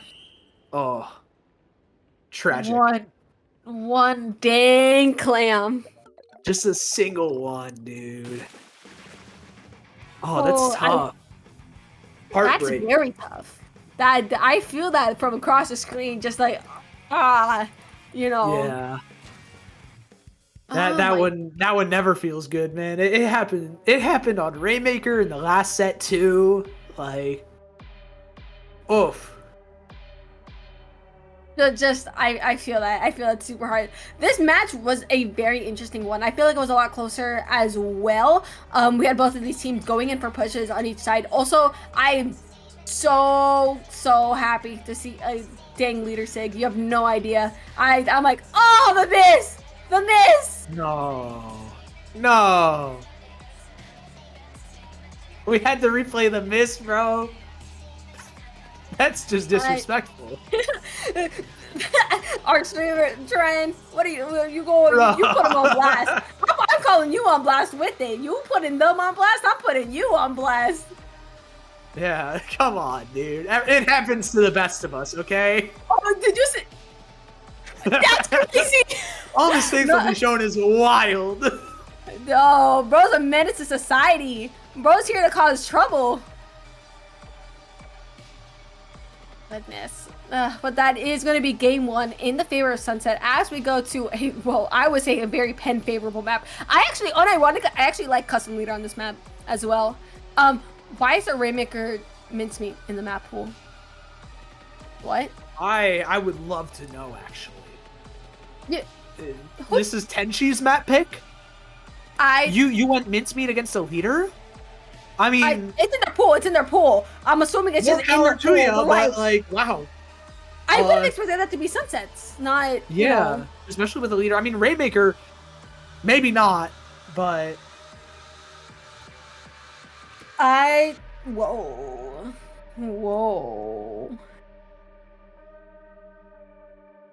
Dang. Okay. Well, we got splat zones on Robo first before we get to that abomination. But insane. Goodness. We have one of the best zones maps in the game. I would have to agree. I would very much have to agree. This is a one near and dear to my heart because it's so fun. It's so fun. There's so much to do. Like, this is the E for everyone map, the map. It's like you have, the backlines are fun. Patches especially freaking love this map. They put sprinklers up at the top and boom, half that zone is going to be in your favor already on top of the pen paint. Nasty pen map. But also, you have the entire underneath labyrinth that you can run around with. And I think that's awesome. There's something for everyone. Yeah, there's so many options on this map. It's lovely. The mid is a little bit small. It can feel a little bit kind of claustrophobic at times, especially if there's like a tent or a big bubbler. But even then, like those, you can play around those pretty consistently, just with a lot of different weapons. I think this is possibly one of the best maps we have in the pool. I would hard agree. I can't even lie. I'm a big sucker for this map, personally. I wish it was in the rotation right now.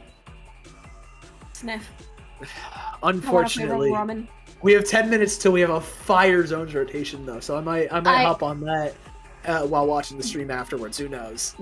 Yeah, you and I both. It's when the X rank hits. Yeah.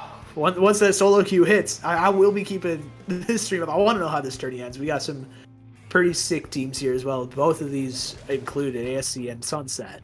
And we're switching to V leader. Uh-oh. No double Kraken and the Forge Pro to kind of space things out for ASC Tenchi as well. Honestly, I don't mind the V leader on this map. It's a lot of, you can have those mines here in the center to help, make up for, especially when you're like fighting for that zone, or just extra marks, extra paint here on the floor. There is, well, chip is kind of but I don't think it's a bad pick, so I'm trying to say. But Dushka coming out from Iowa, able to take an excellent pick right here, which is great for the opening if you are ASC Tenchi. But okay, we blink it, there's 3 down. There's 3 down. That's a delayed wipe. Sunset? Oh yeah, we got Sunset 4K with that leader is absolutely popping off, finding 2 already. Dreamboat getting chipped out a little bit, but with that Zipcaster at the ready, able to just go at a moment's notice. And there's the Zip, the Booyah coming through from Typhlo as well. However, Obito with that Kraken's going to be able to pick them off before they can even drop down safely. And 4K just trying to find Lucky F here from the looks of it in the bottom left. However, Acorn's going to get that pick. And now it's just 3 members still in the spawn for ASC Tenchi. ASC Tenchi has not been able to move out of their spawn basically this entire game through. No, pretty much right here. Sunset has a really firm grasp on the center. I think another portion is just you have the pressure of just the stinking leader just sitting there watching the entire middle ground as well. But it looks like they're able to break through this and, you know, break past the barrier that Sunset has placed down. And, you know, they have that zone in their favor. Here we go. For the first time in the game, they're able to get those points on the board here. We are seeing those drills slowly start to charge up as well as they just continue to hold the zone. Yeah, it looks like they're able to get control of the zone. However, this Zip is going to find Rage, looking for a second one. Oh, you almost find Alvo. Alvo's very, very low here, and there's a leader pick again for Sunset. That's going to allow them to cap that zone right quick. And now they're back in the driver's seat with Obito and the Kraken. No, excuse me, absolutely here. And, you know, they got these penalty points they have to get through right here, but I think they're sitting pretty nicely. I think they were willing to, you know, let go a little bit of the points from earlier, especially because, you know, you can always get back into the zone. That, yep, seen that all too many times. Oh, yeah. I completely understand here. Next Olympic, make that two. Go for it. Well, Almost the leader's not getting it, their teammates will. There you go. I love leader gameplay. It's so fun. It's so chill. You just get to sit back and look around at people, and just like 4K is doing right now, just chill, pick people off if they're out of position. Which I mean, yeah, there you go. If you're in the leader's sightline like that, and Sunset take a pretty solid 2-0 chokehold over this set. No, absolutely. They're sitting nice and pretty here. I love what they're doing. I love what they're doing. They're playing to their range. They're playing to their strengths, and they're like, okay, well, we can move here. Okay, we cannot. They're whimsical. This is just whimsy. I love the fist bump too. This is just whimsy. I'm feeling inspired. I want to play leader after this. Like, oh yeah. Yeah. You get it. You get it. Oh, I 100% get it. Leader is so much fun, and we saw 4K is really proficient at it. Those partial charges, honestly, a very underrated aspect of Leader's kit. Just able to get a solid amount of chip damage. Granted, it's not pencil chip, and it's not as effective as, say, a full charge, but if you're short on time or if you need to move pretty fast, those partial charges can be pretty big.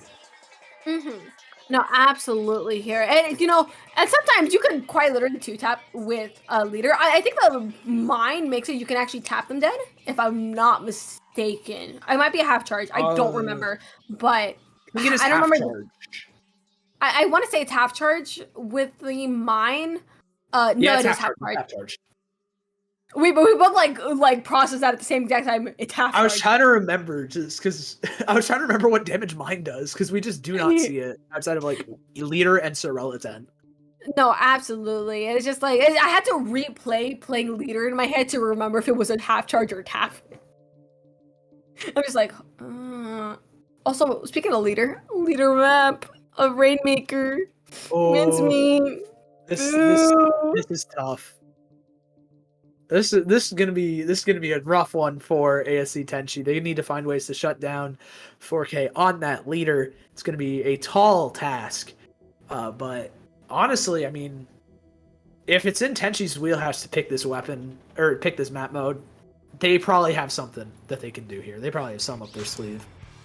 Yeah, I don't think they would choose it if it wasn't one that they felt they can accelerate it. So I want to see how they're going to be countering, especially because Sunset is 2 up in numbers. I want to see how I love that custom leader. I want to see how they're going to be playing this map. I'm very curious because we don't see mincemeat. Yeah, it looks like they're going to forgo its traditional back on opting for Lucky F on the Vanilla Rapid, and they're going for that slightly longer range, the double midline comp that they like using. However, Lucky F gets picked off pretty quickly. Sunset get that first pop with the man advantage, and now they're in a pretty solid spot here. Not, overwhelming amounts of map control, but 4K's here with that leader, just able to apply so much pressure until they get Zuka'd by Alvo. However, Obito is able to put a little bit of pressure, gets picked off by that Zuka as well, and Tenchi have the Rainmaker. They're looking forwards, but 4K with that leader is able to shut them down immediately. Not enough range to grab that leader either, so they're able to take that excellent pick right there, right before the checkpoint is popped. But I think they might still be getting that checkpoint here. We're going back? Oh wait, that's the opposing team. I was like, what? But it looks like the leader's gonna have their the Rainmaker in their position, trying to get this to the opposing side right here. Seeing that excellent Kraken here up front from Obito, able to help clear space and get range to check. There we go. There we go. Had to just wait a little bit, make sure we had the paint and the space. Sunset got that check in the end there. 4K now popping that crack and just trying to space out a little bit, give some more pressure for Sunset here. But now Kraken's out of duration. The Booyah Bomb gets popped, and Acorn goes down here. Sunset's in a couple of awkward spots here. 4K is able to make it out alive. The Zip coming through, and Obito in this bottom right trying to find the fight on the Typhlo, but Typhlo is staying alive on the Forge, just not enough to avoid the two-shot. Alvo finds a big trade onto Dreamboat, though, but the Rainmaker is picked up by Acorn, and they're already moving forwards, looking for some more points here, Fufu. Right, I think this Rapid is going to be very much a roadblock in the way of Acorn here, as it's just extra pressure with two of the members going down and them in the corner. It's going to be, unfortunately, that Rainmaker is not going to be pushed any further here for Sunset. Yeah, they're going to drop it off just around that truck area with 3 minutes left. You really need to look at what Tenchi has in terms of specials. They're close to a couple, and they have the cooler and the ink vac ready, but they're not going to be quite able to pop them. The vac is going to be used on the defense here to try and prevent Sunset from moving forwards here. However, they're opting for that left-hand side. The vac gets popped, so does the Booyah. Acorn's going to get picked off by both of them. And now Tenchi have a lot of space to work with. They have the man advantage. They force a jump out. It's just Obito on that Kraken. And there comes the Rainmaker pop. Rage does end up going down, though. And now Obito in that Kraken. That Kraken lasted forever. Oh, my goodness. Do they have special up? I don't remember, really. They have to, yeah. I'm going to assume so to get that Kraken, because I know it did get a nerf at some point, if I'm not mistaken. I missed pre-nerf Kraken. But, oh, hello. In the face. There we go. But it looks like AC Tenchi is going to be trying to get this checkpoint in their favor, but I don't know if it's going to happen. There's a Kraken here on the field and a Zip as well to go after this rain, but it's going to be enough to stop them from the rain! How are you alive? Defying no all odds. Literally defying all odds, because there's no shot, and that checkpoint is now in the hands of ASD Tenchi. They just have to pop this and move an inch, and that'll be their lead here. And that's a back, that's a back, that's a lead, that's a lead. There we go. We should move with it. Yeah, we got all the way down to 40 points left. The Booyah Bomb creating a little bit of space. Obito getting picked off there. However, it's only one member left of ASD Tenchi standing. It's Alvo, and Alvo's going to go down to Acorn trying to take that fight on the right-hand side. 4K is going to pick up this Rainmaker, and now with the cooler up, they're going to look to take that lead back, move forward, maybe even a little bit more with the Zip and the Kraken at their disposal here soon. Absolutely, here we are seeing that Zip unfortunately getting picked off mid-swing, but that Rainmaker is going to be used to create a lot more space, forcing AZ Tenchi hopefully back here, but able to get a pick here off one of them. That's already the Rapid. Taking out the Rapid is actually going to be huge, because that's essentially their anchor, but the Bazooka coming in, the Booyah Bomb as well, everything coming towards Rainmaker, unfortunately going to be going down there. Acorn? Oh, Acorn almost finding one. Dreamboat up here in the Zip, not quite able to find some, just clears out the snipe area. The Zipcaster finds that ink vac, but not quite much more. Gonna get picked off. 4K here. It's just left standing. Alvo! Oh, you almost got sniped there. That was close, but Alvo able to clutch up, find two, looking for that third on the Obito. Rage is there to clean it up as well, and ASD Tenchi hold on to lead. They have 35 seconds left, and the player with the most amount of special on Sunset was down. That was their Kraken gone. Now you have to rely on the leader Kraken to make a lot of space. Maybe that Zipcaster on that Octobrush if you can get it. And Tenchi are in a pretty comfortable spot here, especially with Azuka on deck. No, absolutely. Here, Sunset really has to find something to make things happen, whether it be specials. They do have two online, but unfortunately that leader just went down, but we are seeing that Zip as well. Someone's going to have to grab this Rainmaker and start to get things going soon. We do see that Kraken ready from Obito. Acorn is somehow managing to stay alive through that. Never mind, and that's going to be game. ASD Tenchi take a map. I have my doubts. I will not lie. We voiced them earlier with Mincemeat and everything being such a good leader map, but ASC Tenchi no ball, apparently. They know ball much better than we do, and they're incredibly proficient on this map from the looks of it. And now they have a map. They've taken one. The question is, can they take two more, Fufu? That is the big question indeed. I'm so sorry, ASC Tenchi. I was not familiar with your game. My fault. But I think it's not impossible. I think AC Tenchi is going to be looking at a little bit more momentum here. We were playing a map that isn't commonly seen around, and I think that's like another big thing as well. We have to consider the maps that are going to be coming up as well, because I believe the next pick would be Sunset if that's how that works. I'm not too sure. We're going to be finding out, but that was a close game for what it was here. It was just once AC Tenchi was able to get that checkpoint and get that lead in their favor right there with the back, they were just able to lock Sunset out, essentially. or like keep Sunset away, not lock out, but stall them. Yeah, they have some specials that are great at doing that as well. The Zuka has such a big threat bubble and such a great presence around. It's got just as much range as a leader and can kill way more people with that big shot that it has. That triple from Acorn is disgusting, by the way. Oh my goodness, there's a lot of good plays around this match. I need to see how this ends. I'm starting to like get me out. I'm like biting at my enclosure. Yeah. now we have I can't recall the fourth map here. It's tower control on Hagglefish. This is a pretty good leader map, don't you think? I think it's pretty solid, at least for tower control. Yes. From the person that's played leader on this map multiple times, yes. It is kind of stupid. I will say those ledges can get really rough. I personally prefer ZF on this map, just because of the strikes. I don't think 4K is going to be swapping off a leader, but I think the range, especially trying to shoot into center, is really great because it's very open in the center. That's usually where the tower is going to be traversing for a good chunk of like the first parts of the path. So I think it's really, really good to just have that range between you and the tower to hit. Honestly, yeah, I agree with you there. It's got some great anchor spots, especially around that first checkpoint. You have so many spots where you can play. You don't have to ride the tower. Especially since it's put in such a risky spot for the checkpoints. You have a ton of spaces to work with, like the uninkable spot, just up around mid. You have another block right there on snipe if your team can clear the little glass area. Very, very strong for leader. I'm curious to see how it's going to work out for Sunset here. And if Tenchi have answers, it looks like they're going to switch back to that shorter range comp that they were working with earlier, though.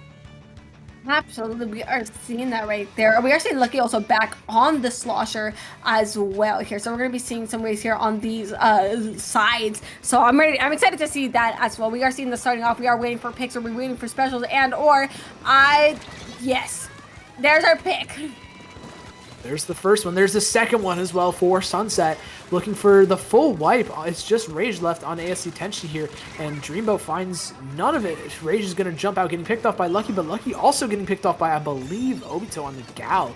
As 4K is just sitting here with two other members of Sunset, just trying to break through this check as fast as possible. Kraken at the ready in case of a rush. The Zipcaster coming through. The pick under Rage as well. Sunset are not messing around anymore.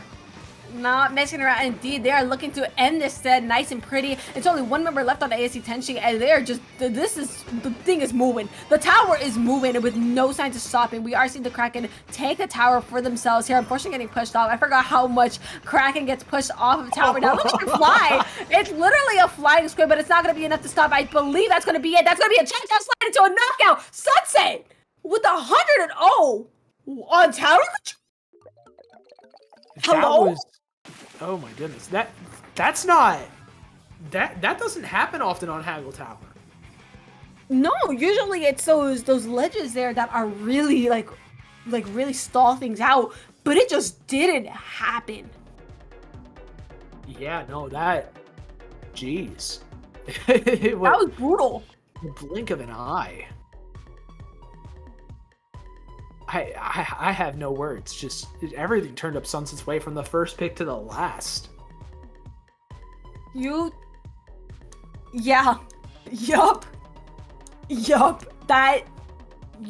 That's it. Sig, what do we do? What do we do now? What do we do now? I mean, they punched their ticket to winners finals. They are going to play against the second seed Asta Stinks, but he is goated. But I believe, Fufu, that was our last set. So we will be hopping off. We will have a couple of other fantastic casters like Dory and Mars heading in for us after this break. However, before that, Fufu, where can the lovely people find you? Yes, you can find me at SpotFufu on either Twitter or Blue Sky for a little my art commentary shenanigans and all that. You know how it is. Sig, where can the amazing people find you tonight? You can find me anywhere, Twitter, Blue Sky, Twitch, Discord, any of that stuff, at Sigdokari, like you see at the bottom of your screen. And with that being said, we're going to hand off the torch to our co-casters, and we will see y'all later. See you guys.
All right, welcome back, everyone. We are Dory and Mars here. I have Mars, lovely person, with me, and we are jumping straight into winners finals. Mars, what can you say about these teams? Have you been watching the games? Honestly, full honestly, I've not been watching like the standings or even the stream. Like up until now I've been kind of busy, so I have like no opinion on these teams at the moment. But what about you? Have you been paying attention? I've been watching these guys. Definitely duking it out. ASC Tenshi and Sunset in the previous game. That was a really, really exciting set. And now we have Sunset here again. They are all nearly ready. Sunset is a top level pickup. I think all these names are very familiar to players. You know, Devin, 4K on the E-liter as always, and Obito. And now we have an amazing name here. Aster Stings. I think we'll call them the Stinkers. Silver and your name, no stings and happy. Honestly, I've run across 4K a good few times, definitely. In like open, for example, they are definitely scary player. a scary elite player. Yeah.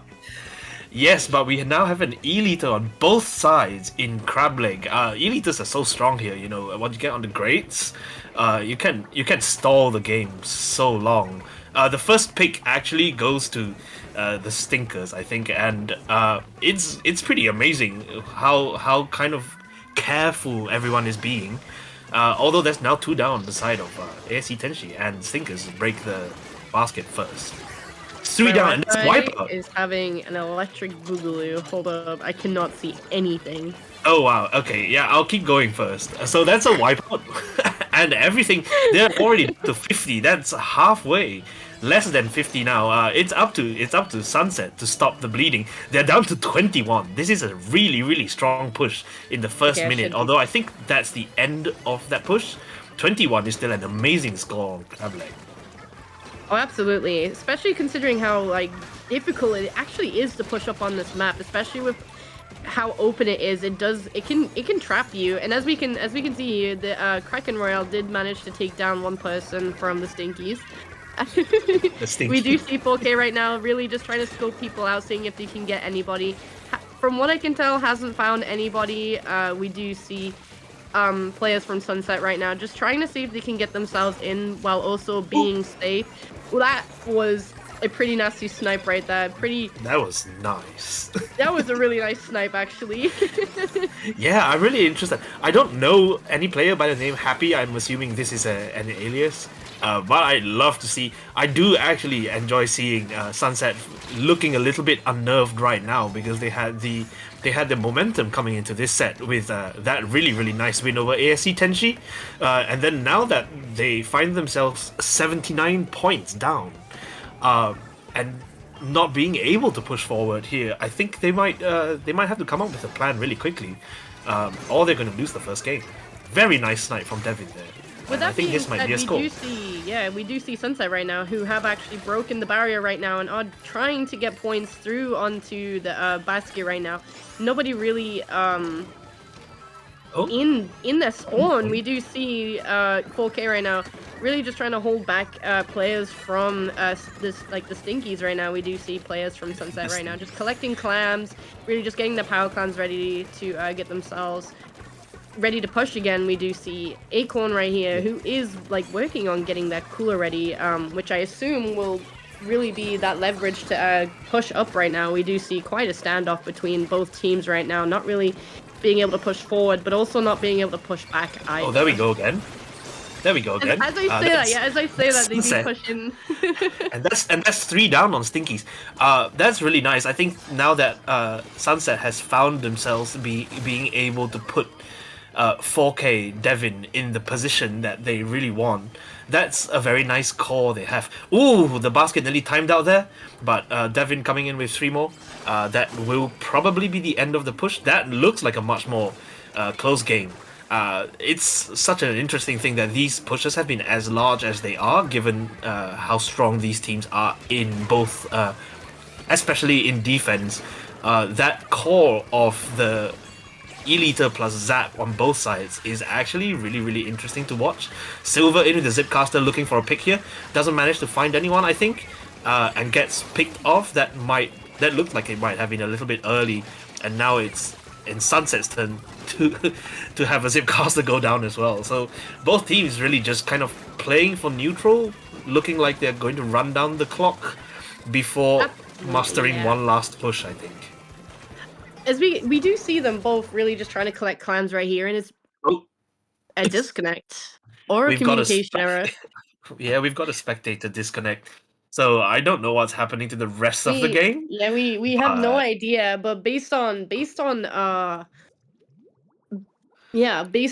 like what we saw in the game, who do you think might come out on top in the duration of the game that is left? Honestly, no idea. Both teams were doing really, really fine. But you know, all that Sunset needed is like 2 power clams, right? And they managed to get 2 power clams in their first push like really efficiently. And I don't see why they can't do that again. But we'll just hang on and stall a little bit and wait for the teams to play out that. Oh, whole room DC'd. Okay. So, like, are we playing that again?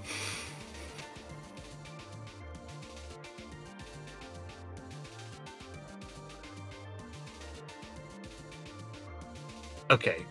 Would it just be based on who had the most points before the disconnect? Yeah, so Aster Stings takes the first game. Unfortunate, but that's how it is. So, yeah. Yeah. Instant replay. At least we get replays. That's quite nice. Honestly, this the replay of the DC, I guess. Production side, the replays have always been such a staple of Paddling Pool, and they're such a good thing to have. I mean, just again. Love that. Love that, yeah.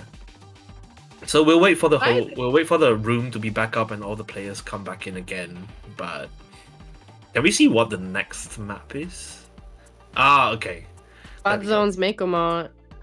Yeah, that's pretty good. That's very standard, I think. It's a very standard map. Like it's been an okay map choice since Splatoon 2. If you think about it, I would say that Splat Zones is probably one of the better modes to play on the map, but everyone else is each to their own bias at the end of the day. Yeah, do you think we'll see Lita versus Lita again? Or, you know, probably, you know, or it could Yeah. be like variant, it could be a different variant of snipers as well, or we could have Splatlings. I'm not too sure of like what each team plays besides 4K being the renowned Elita user, obviously. Yeah, I think it will be quite interesting. I just want to see some really fun charger fights. I know that I do like playing unscoped leader on this map, honestly. Yeah, that's going to be fun. This is a very standard map. We know that both sides have Zap, so that will be kind of the responsible player painting the zone in the middle, while the rest The of responsible them one. Yeah, but I Or think not let in that particular, slide. in particular, you know, Sunset has that brush, and that's a really interesting pick. I think Octobrush does tend to catch people unawares. We have seen the brush player from Sunset actually take quite a few players down randomly at various points in previous games. So it does come down to, you know, Zipcaster usage on both sides. Silver, the Stamper player, is a very, very good player, and like incredible Zipcasters as well. Yeah. So Zipcasters versus Elitas, you know, in a game like that. Well, when it comes to Zipcaster against a sniper, if the sniper is really good at like hitting shots, especially in the air, the Zipcaster player is gonna have a very hard time playing against them. Yeah. I'm actually looking forward to this. Zipcaster is such a high skill ceiling special, and when you watch good players use Zipcasters and be very, very Scary. successful with that, it's so scary. All Yeah, the players my, are back in now, so we're just waiting for one last player to ready up, but we are hopefully going to get a full game this time. And off we With go. that being said, we are going into game 2 right now. That's really nice. Uh, did we get a name change on one side? Number one now. I think they had a sub, unless I just didn't notice. Yeah, we have Uh, Pencil on Asta Stinks Nice. instead of E-Leader right now, but we do see comps haven't really changed besides the shot, bucket, and the pencil, I think. Yeah. Changing The shot is out going to be weapons. nice. Yeah, shot's going to have a little bit more impact here. Really nice arcs you can get using the Zuka. Definitely Bucket's keeps already the sniped the charger shot off. player. Oh my. Oh, Oh that's my unfortunate. And that's Just going Sunset for it. off They're to a just very going strong for it, start. honestly. You can literally see they're here to just do what they need to do, which is taking care of the problems. We do see strikes coming out on zone from Asta Stinks right now, who have managed to take the zone. With that case, we do see that Sunset right now is just trying to repaint the zone. We do see them being able to take control. We do see 3 people down on Asta Stinks right now. We do have the Zap player from Sunset still respawning right now. From what I can Are you tell, ready for the zip casting? Dreambot is I think it's boat. Yeah, Dreamboat's currently yeah, they pop their zip and unfortunately They does get get taken taken out down by instantly. the Zap player, I think. Yeah, that was a really nice retake on the side of Stinkers. They're doing really well here, just trying to keep Sunset from respawning and getting back to mid as fast as they would like to. But this Kraken coming in is going to prove huge. Everyone has to scatter, right? You can't really fight that. Yeah, everyone has to just move it's away from punished that if you instantly. think Very about nice. it. I love watching these fights. Macomart can be such a fast-paced map, depending on your kind of team loadout, and these players being as good as they are, punishing each other. If you peek too early, if you peek too late, number one just gets shot like that straight across the map. I mean, it's amazing to behold, and they are very, very close together. Look at that. That is such a good zip. Because Really, that Oscar Brush went incredible straight stuff. for that shot player right there, but we do see that the shot did respawn with cooler equipped, so they still do have that special right now. Trying to scope people out. They do manage to take out Dreamboat, not being able to find anyone else with the last duration wow. of their I think Zuka that's right now. lead for them. Yeah, from what I can tell, with the time that it'll take for Sunset to get back into mid right now, they will have been losing the lead, which they have, and we do see players from Sunset right now really are just getting stuck in the same spot right now. We do see that Asta Stinks is really good right now at holding their own, but we do see the That's zip nice. and the Kraken come out right here to see if they can take anyone down. We do see that 2 people have went down from Asta Stinks. Wow. I think this might. I'm trying not to curse it, but this looks so dominant from the Sinkers. If they can hold on here, I guess I've jinxed They it. are really desperately That was trying to repaint such a that good- zone. They have just managed to give Asta Stinks right now a 64-point penalty that they will have to cut through, which means it will be a lot harder for them to take the lead again, which gives Sunset a little bit more time with the duration of this game right now being at 1 minute and 48 seconds. We do see them right now just seeing if they can hold zone right now. We do see players from Asta Stinks right now just trying to inch themselves back in. We do see 4K right now just seeing if they can find anyone desperately just to get the picks. Yeah, 4K is painting as well, so it's not going just crazy looking right for now. picks, They're but just doing that's so much right scary. now. Ooh. Silver is so nice to watch. I love watching good Dapple players. They're so scary, but those strikes don't manage to cap the zone. This is going to be very close. They have to put all hands on deck, and they don't actually manage to paint. They lose the lead here, 5-6. This is single digits. You can't get much closer than this. Happy is desperately trying to get here, but it is 2v2. The zone has been neutral for so long, and Sunset finally managed to cap it, and that will be tying up the set at 1-1. I don't think. I feel Did they cap it? Did they Yeah, cap they it? did. Or Sunset finally oh yeah, knocked they it did. out. They That did. was Yeah. they did, Sorry, yeah. I completely forgot that the counter was going down. They actually, that was such a close game. I feel like they found their rhythm towards the end, got the picks that they needed, and just found a little bit of breathing room. There were some really, really crucial things going on, and it definitely looked like Asta Stings might have run away with that. No one wants to be 0-2, in the first 2 games in winners finals. So we've got a best of 3 left. That was a really close game from both teams, though. Like, I was sat just like staring and watching in awe as I see these two teams just like going at it, like going crazy, you know, going after like that next, like everyone's next, like everyone's going after everyone. It's crazy. Yeah, this is what we like. I think this is what Splatoon can be. You really want to watch people run at each other and fight and you know, not be too careful, and these players are good enough to almost get away with anything, and it's just genuinely so exciting to watch these like really good players push each other. We are going to go to the third game now. This is Barnacle and Dime, which is actually one of my favorite maps. Tower Really control fun. as well, though. That map itself on tower control can snowball a team so easily if you're not hard, careful. Yeah, we've seen. Oh, nice! We get another Kraken leader, and so They're bringing out that's the just good stuff. machine Kraken again. leaders on both sides. Look at that. Yeah.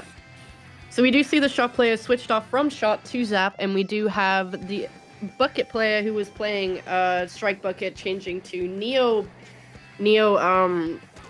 machine. Neo machine for the Zuka. My brain did not that for a second. This is actually really cagey. They've already lost players on both sides, but neither team is really trying to, you know, they don't look like they're very even right now. They're not really going too far forward. Really just respecting each other's space right now. Just really seeing who they can pick off in a safe amount of time. We do see Kraken coming out from 4K right now, taking down the Zap player from Asta Stinks, which will make pushing with that tower a little bit more harder because they have lost their cooler player. What a snipe! Oh my god! What a snipe! That It's been is actually a really delicious quick scope right there, honestly. Oh, nice. Forcing You just see Devin Zuka to coming pop out, that just now. Forcing Devin to pop Kraken just now meant that the push actually ended. So neither team has a first checkpoint, and it's been more than a minute. Very, very exciting stuff here. Very neutral, although that is finally Sunset putting points on the board with 3 down on the side of Asta Stinks. So this will be the first checkpoint going to Sunset. Very exciting games here again. They're all pushing up now, as you want to do once you've gotten that first checkpoint. You want to force the issue, get the second one, and they will get that with not great difficulty. Absolutely. We do see Zipcaster coming out right now, really just trying to take people out right now. They unfortunately do not get the trade on the sword right there. We do see Asta Stinks right now is just really working on taking more points with 36 points on the board right now. We do see Sunset just trying to get themselves back in. Wait a second. What was that? Wait a second. It just got sniped instantly. What was that? We just saw one of the players from Asta Stinks just get obliterated. 4K Devin now on the tower, just giving the teammates some space, and we see the Obito on that 96 deco going in with the Kraken, so just buying space, buying time, and even though they're losing players, 4K on the tower is just such an easy jump you get. So they're all running in, and they get the checkpoint. They get both checkpoints, in fact. So that's tying up the score in checkpoints. But I think Sunset are actually going to take the lead here, and if they keep snowballing this, they might be third checkpoint as well. So let's see what happens here. Dreamboat's on the tower, and they will get that. They're tickling the tower so much right now. We do see Happy, who has taken down the Brush player right now. 2 people have went down from Sunset right now, which allows us, the Stinks right now, to really push themselves back in and let the tower just go back to neutral on its own while they get more space to prepare themselves for the eventual push of Sunset right now. We do see the gal in the corner over there was working on getting that sword down, but unfortunately does go down to the sword from what I can tell. Zipcaster coming directly for the leader player right now. Manages to take them out with their beacon. Yeah, absolutely. We do see lots of players from Sunset going down right now. Asta Stinks having the advantage, a minute 30 left on the clock right now, so they do not have too long left to push the tower to the final checkpoint, really. We do see players from Sunset right now just trying to inch themselves back in, really shimmying themselves to try and avoid a lot of stuff that's going on. Nice. We do just really nice gameplay from all Lord. players here. Everyone's dying. Everyone's just dying, man. Everyone's dead. dying, but they also just die only when they're cooler, it seems. So everyone respawns real fast, and then there's like 20 seconds of really cautious gameplay, and then the cooler comes out again, and then both teams just charge at each other. It's so exciting to watch. Although the tower is firmly in neutral, Sunset are very, very happy to just paint up and play turf war for a little bit. So it is up to Aster Stings, it's up to the stinky players to try to get people on that tower, get specials. Incredible snipe from Devin. I'm assuming that was a masterclass in an off angle. My goodness. I do have to say though, they really are.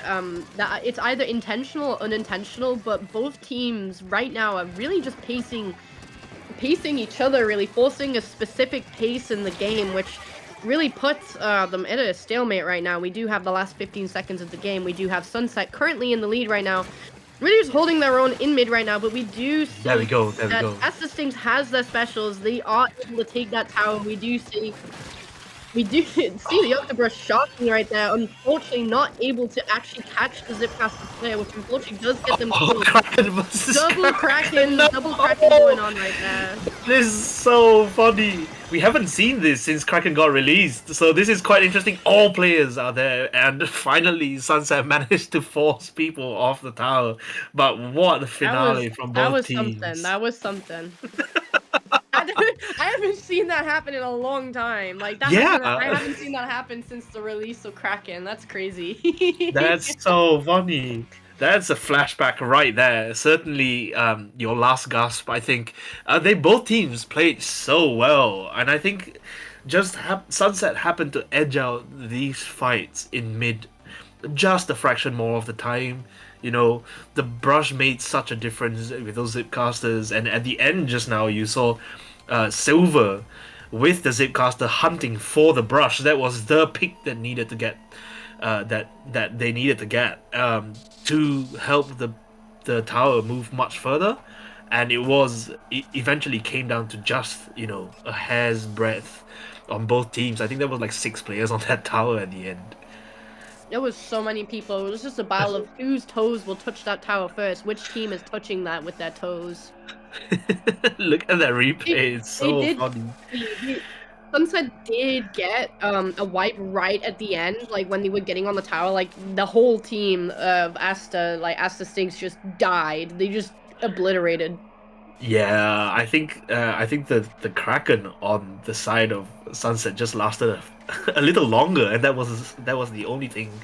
That was the thing that made it different. They were really close to the threshold of pushing that tower to get the lead in overtime, but you know. Yeah, that was a really exciting game. Yeah. Oh my lord, we are headed to a game 4. I think this is tournament. Oh well, this is match point. This is not tournament. Yeah. This is match point for Sunset. And we are headed to Umami for some Rainmaker action. I think there'll be an E-liter on the side of Sunset. What do you think? I think they're gonna keep the E-liter, honestly. Also, did you know that the first pedestal that you have to touch on the next map actually got moved forward by a few inches, which means you can dunk and dive the Rainmaker from mid, like from the middle block. Yes, it just feels much. The flow of this map after the reworks has felt a lot better. Ooh, a really nice choice for that VAC charger, and of course, Devin still on it. 4K. I am really excited to see some incredible. There's not very much verticality here, so Stamper is going to go crazy in mid. I'm just excited to watch this stuff. Positioning from 4K right there, going directly for that box in the corner over there from spawn. Yeah. But that was a really. That was a really early cooler. They already have that cooler. We do see the Zap player from Sunset going down. 2 people. Oh my word. 3 people are down from Sunset. We do see players going down from both sides. Yeah, delayed wipe. So which means Asta Stings can go for that pedestal immediately, but does get quickly shut down. Oh, shock. Oh, they were sneaky. If they were that little bit more agile, if they stayed in the ink for the tiniest bit longer, they probably could have gotten away with that. We do see 4K getting the Rainmaker holder just completely gone. They still get checkpoint though, so even though that was really close. From what I can tell, they're just trying to look for people right now. Back coming out from Happy right now, which will prevent Sunset from being able to push forward. And if you think about it, it does feed feed things. If you feed the back, it's like bad for you, especially because it can absorb part of the Rainmaker's Wow. Yeah. Incredible shot from 4K. Nice with the Kraken.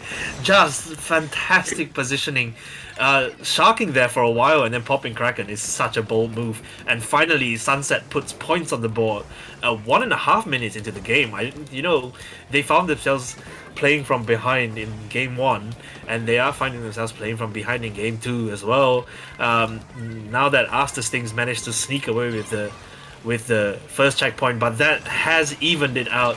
And oh, nice, very very nice. Kraken will take out another player, so they are just holding forward now. There's only 2-3 players. People are respawning, and that is the lead on the side of Aster Stings. That is a big push.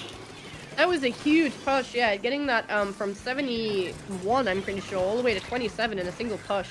We do see the Gal player right now just trying to get themselves out of a situation that they accidentally got themselves in. Unfortunately, does go down, which allows Aster Stings to move themselves back up. We do see players from Sunset right now still respawning. We do see them trying to get themselves back in. Strikes are coming out right now, which will provide Aster Stings a little bit more space, being able to take down one player.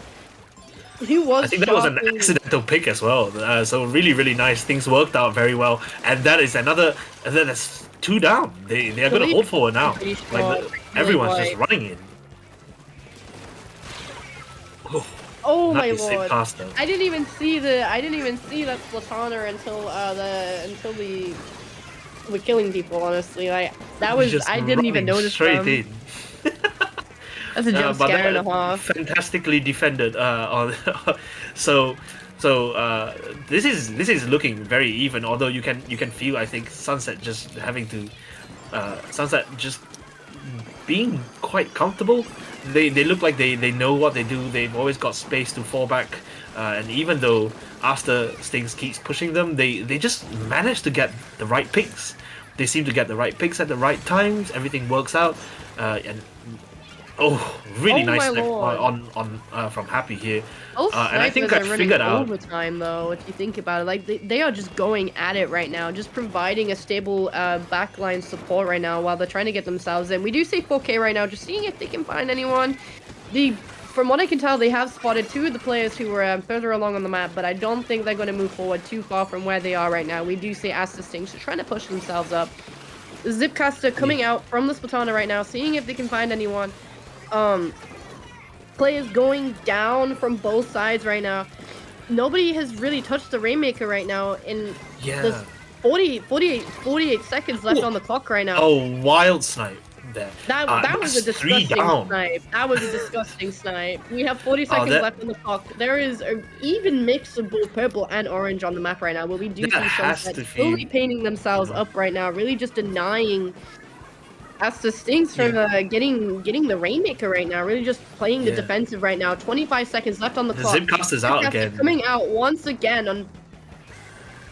They actually get 2 players down on the side of Aster Stings. That might prove really crucial. I feel like Aster Stings were building towards a push, and then getting shot in the face like that has to be so frustrating. Because they have 5 seconds and they haven't touched the Rainmaker, and now the Rainmaker is getting pulled all the way back, and that will be the match for Sunset. I think I figured out who number 1 is. Number 1 is Obito, because he's the best player in the world. Absolutely. That is 3-1. Here we go for Sunset. They find themselves in Grands. They got themselves there. They fought for that, honestly. They fought for it. They did. That was a masterclass in charger gameplay from both sides, though. I really enjoyed watching that. This little moment here with the Kraken double, that was so gross. I absolutely love watching sniper players go against each other, especially coming from like I used to play like these weapons, so it's really cool seeing like higher level players like actually like utilizing the weapon the way that like I wanted to, Yeah.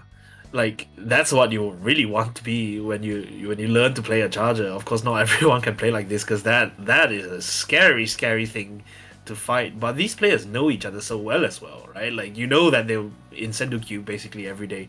You know that they're friends, they pick up with each other and then they pick up against each other. So it is very, very amazing to watch, you know, every time paddling pool comes around. Sometimes I don't watch the start of the games, but then I tune in after 8 p.m. and then watch all this stuff at a very, very high level. And it's just amazing. So we'll take a short break, I think, and then head to losers bracket.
Whatever it is I gotta do, riding up until the day I meet you, I'm riding up.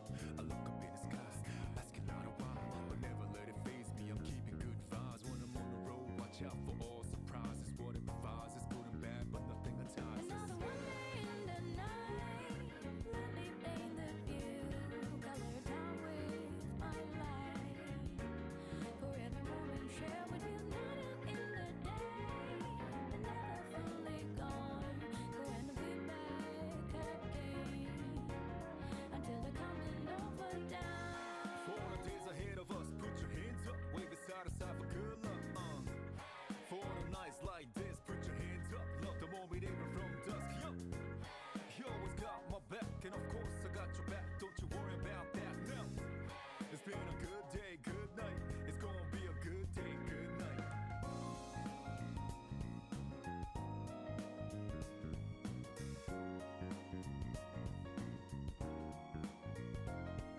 and welcome back to Paddling Pool 301.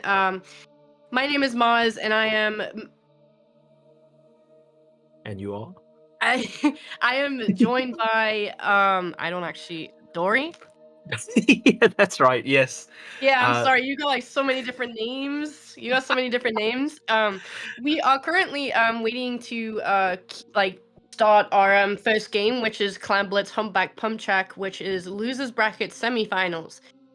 I said that but in the wrong order, but we got also the there. spectator's been put into the game, so we're gonna have to reset that.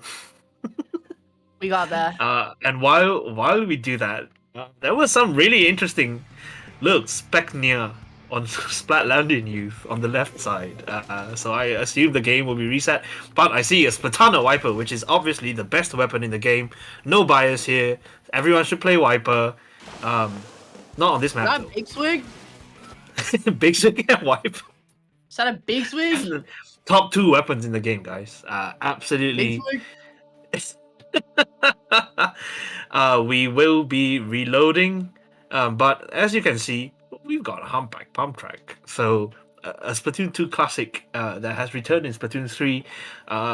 You know, Big swig. everyone is always farming those specials in this one. Big Swig, I don't think the Big Swig will remain, which is a bit sad. I would love to see some Big swig is literally a paddling Big whip. Swig. It's literally Yeah. just a whip. It's so good. It's literally just a whip. That's all it is. Yeah. But really interesting. We have seen ASC Tenshi, so we know what they're playing. But Danish top here is Dano, a fantastic Danish player. Eric also very good, and these 2 other players, I don't think I can tell them apart right now. So we'll just call them Star and Wiper. I don't know what they were doing with their names, honestly. I'm just looking at it now. Yeah. So very interesting. Anyway, Clams on Humpback is not. I guess it's not the most often played map mode. I wonder who picked that. That is going to be very interesting, given how when you play something like Humpback Pump Track, fighting in mid is always a bit unpredictable because you don't know who's hiding where, right? Like, Yeah, exactly. the tunnels make sharking very easy. The tunnels make repositioning very easy. And of course, while you fire over the window on the left and right side, if people are not there, you don't really know where they are. So, Humpback Pump Track is fun, and it's really nice. Honestly, I think to watch a Humpback game that it isn't Rainmaker. So I'm very interested to see what's going to happen here. I hate Clan Blitz on that map. I know, I do too. I do too. It's going to be interesting, I think it's very, I feel like this is a slightly trolly choice. Something. Yeah, I hope they do Definitely play Big Swing and Dread. But with that being said, we are loading into game 1. Finally, everybody is on the right team right now, so we get to see the actual comps that they are going to run. No Big Swing, unfortunately. No Big Swing. No Wiper either. That's such a disappointment. I think they just pick random weapons, dog. Honestly. That's so sad. Really good weapons on all sides. Of course, double stripes on the side of Cowboys as well. So that's going to be interesting to watch. They start losing players left and right. But it is Cowboys who first get control of mid, and that's a really nice cooler. With that being said, we are literally only about 25 seconds into the game right now, so that control that Cowboys has can be lost pretty quickly if Tenshi is able to regain that control. We do see the Splash player right now is really just trying to get people to jump out, and we do see one of the teammates from Cowboys right there jump out of spawn right now just to not spawn out of mid right now to save themselves. We do see the Zap player going down to the custom blaster right there. Power Clan's already made on the map right now, which basically essentially will allow them to try push in. That was a really risky but pretty cool splashdown right there. I'm really surprised that they didn't die, to be honest. Yeah, I'm really impressed by these flicks that the Blaster's doing. It's just like incredible presence and reaction times. Getting 2 directs like that, but it is ASC Tenshi who will get the first advantage here, and a really, really nice fall-off kill. So that will be 2 power clams for ASC Tenshi. And now that the roller is right below there with the bubble, this might snowball really, really hard. We do see strikes coming out from Cowboys right now, but we do see players from Tenchi right now. Still putting clans into the basket right now. That push is still pretty strong. We do see them playing quite riskily, but I was about to say none of them went down, but we do see that player going down. The roller player also being taken out, but we do see players from Tenchi right now still sneaking and getting clams in there, but unfortunately does go down to the Sniper Rider. Yeah, Causing a delayed wipe on Tenshi's side, which allows Cowboys right now to move themselves back up. They do have a pity clam right now, which means they already have one formed. That was brutal. that was just brutal. A really fierce opening push, honestly. Especially here when the map geometry is it's just slightly more unusual.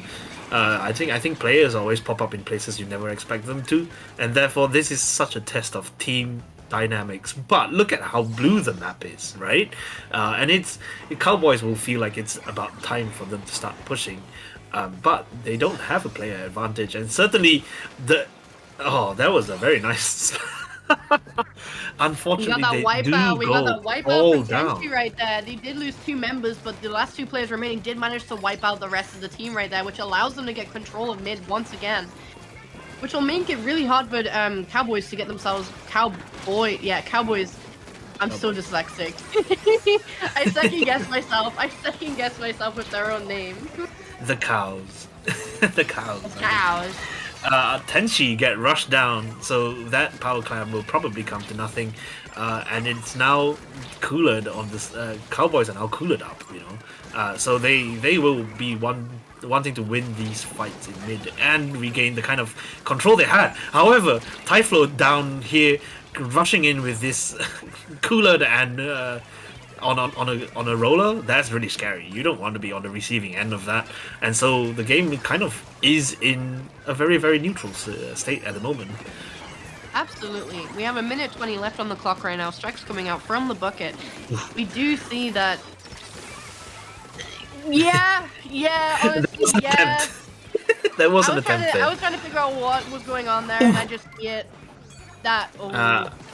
Unfortunately, I think Cowboys are slightly scattered. They have to herd themselves together again. They're being very much scattered around the map right now, really causing themselves. I just realized the basket got broken. I did not see the. Yeah, ASC Tenshi with a cheeky push again, just running in one power clam and a couple of small clams. But that's just forcing the issue a little more, causing a distraction, and they are taking players down. It is 3 down the side of Cowboys. So Eric out here, and I think that is a delayed wipe. So they only have half a minute left to make more power clams to recover control of that clam economy, and get their coolers in. They need something. They need a really long sustained push here. So they need to start winning some fights.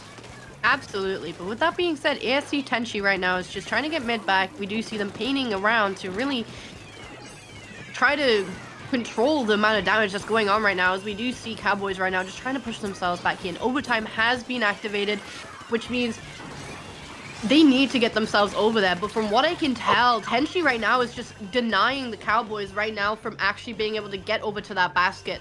With that being said, we do see them right now pushing towards that basket right now. They have to. That's too late now.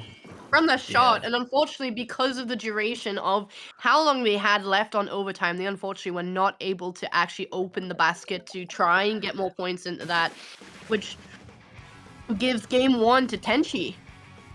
Yeah, that was a really, really solidly played ending from Tenchi there, with one player actually attempting to push with a power clam at the end. That just means that even though that there was a player advantage on the side of Cowboys, they could not leave the basket unguarded in overtime, and therefore, even when Tenchi got 3 down and were trying to marshal the defense again, Cowboys could not get to the basket fast enough, and that is a really, really solid commanding performance from ASC Tenchi. However, the next map is much less unpredictable, I feel like. So it's going to be quite interesting to see what happens with the teams. I don't know if you'll see any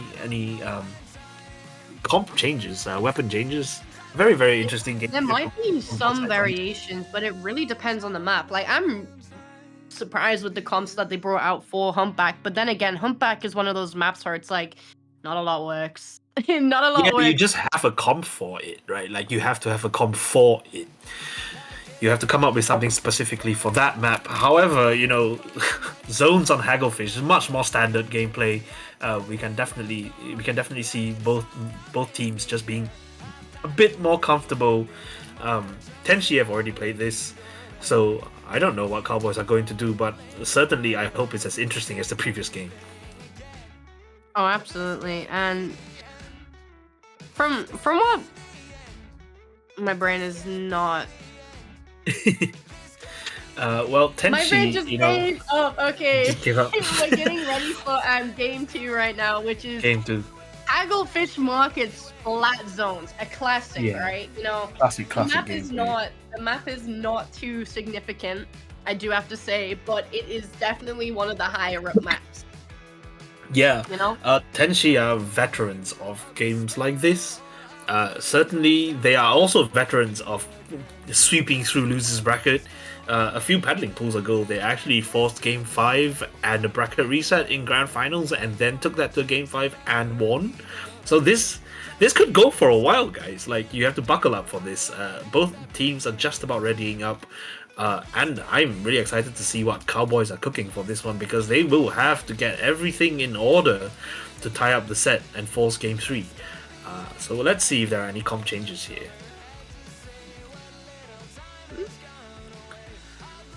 we gotta wait a second. You know, Yeah, I'd love to see some actual Wiper gameplay. we But are at match I don't- point right now. From what Yeah, I can that's tell, true. Tenshi hasn't changed their comp. No changes on both sides. Yeah, no changes. They are pretty solid with these comps, and to be honest, evidently so. Like, both sides have a decent amount of paint. To be honest, Double cooler versus double strikes. So, you know, whether it's more important to keep all your players up or just have an easy way to retake every time you're behind, that will be quite interesting to watch. And very, very nice pencil gameplay, just providing enough damage on those two players to start flipping the zone and take... Oh, that's 3 down the side of Sunset. With that being said, we do see the roller player right now just trying to get in, but unfortunately does get taken down. Cowboys right now has a pretty strong hold on mid right now at 70 points as we speak. We do see that players from Tenshi right now are just trying to get themselves back in, but we do see a lot of oppressive specials getting popped to basically deny Tenshi from getting back in. I do have to say, Cowboys might have the upper hand in this game purely because of the type of weapons that they have, especially the tools of getting back in. Yeah. I Double spoke about, strike, you know, double double strikes. strikes just now as a defensive thing, but as an on offense, when you are trying to prevent your enemy from getting back in, just right there, the strikes were completely neutralized, and then they have another set of strikes ready to go. So this is a very, very solid game. I don't want to curse it right here, but I think that's game 2. Yeah, Cowboys took that game. They literally held it and was like, That was scary. we're in having the end, this. though. This is mine, okay? Yeah, 1-1. And they didn't even have to fight overtime. They just went ahead, found the WP. literally. With that being said, game 3 right now is the tiebreaker of who wins the set now, you know? Yeah, that's going to be interesting because they definitely found their rhythm there, right? Like, they found something that worked. They I think they're clicked, getting they used got to in the each position. other. They're definitely getting Yeah. used to each other. Yeah. It's just amazing. Just getting used to how the opponent plays as well. You know, you're going to have to deal with that roller, and they definitely had enough people on the roller. The instant they saw a curling bomb, there were 3 people shooting at it. Yeah, and even though the roller Tyflow put up the bubble there, you know, it was not enough. So this is a tiebreaker, and we go to such a classic. Again, you know, Inkblot tower control. What could get more classic than this? Definitely. That's gonna be. They're gonna be at each other's necks for this game because of how cramped it is to get actually up towards checkpoints on the Inkblot.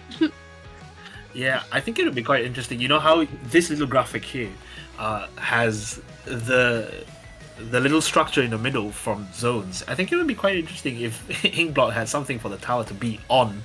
But once the tower moves, you have like a completely empty mid, and that's such a fun arena for people to fight in.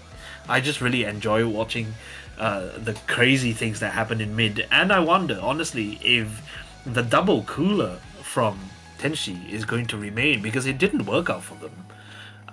They barely got within sniffing distance of zone for the remainder of the game after their initial 3 points or something like that. So Yeah, they barely even chipped. They barely even chipped the zone after they got delay wipe. I think it was. yeah, that was really commanding. That was crazy, dude. That one was wacky.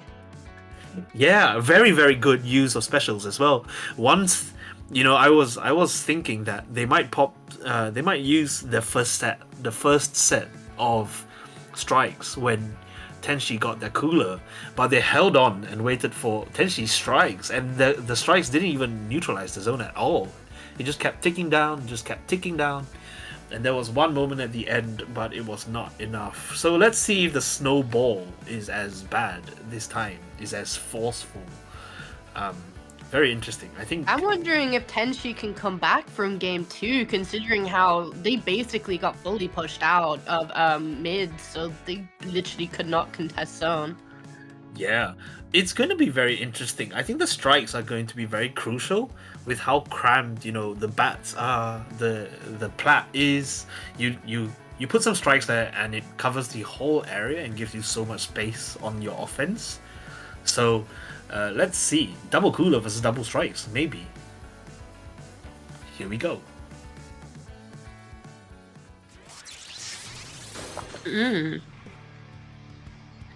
Tiebreaker. Both teams will be wanting to book their place in losers finals. I think both teams had a slightly rough time in their final games, and Cowboys have come through the losers bracket, so this will be very very interesting. Custom range on one side and custom blaster on the other, so that would be very very interesting to watch. They changed from roller to CRB, which will be interesting to see for seeing how well Kraken can do on this map, because honestly there isn't too many places you can move on this map, especially if you get caught in corners.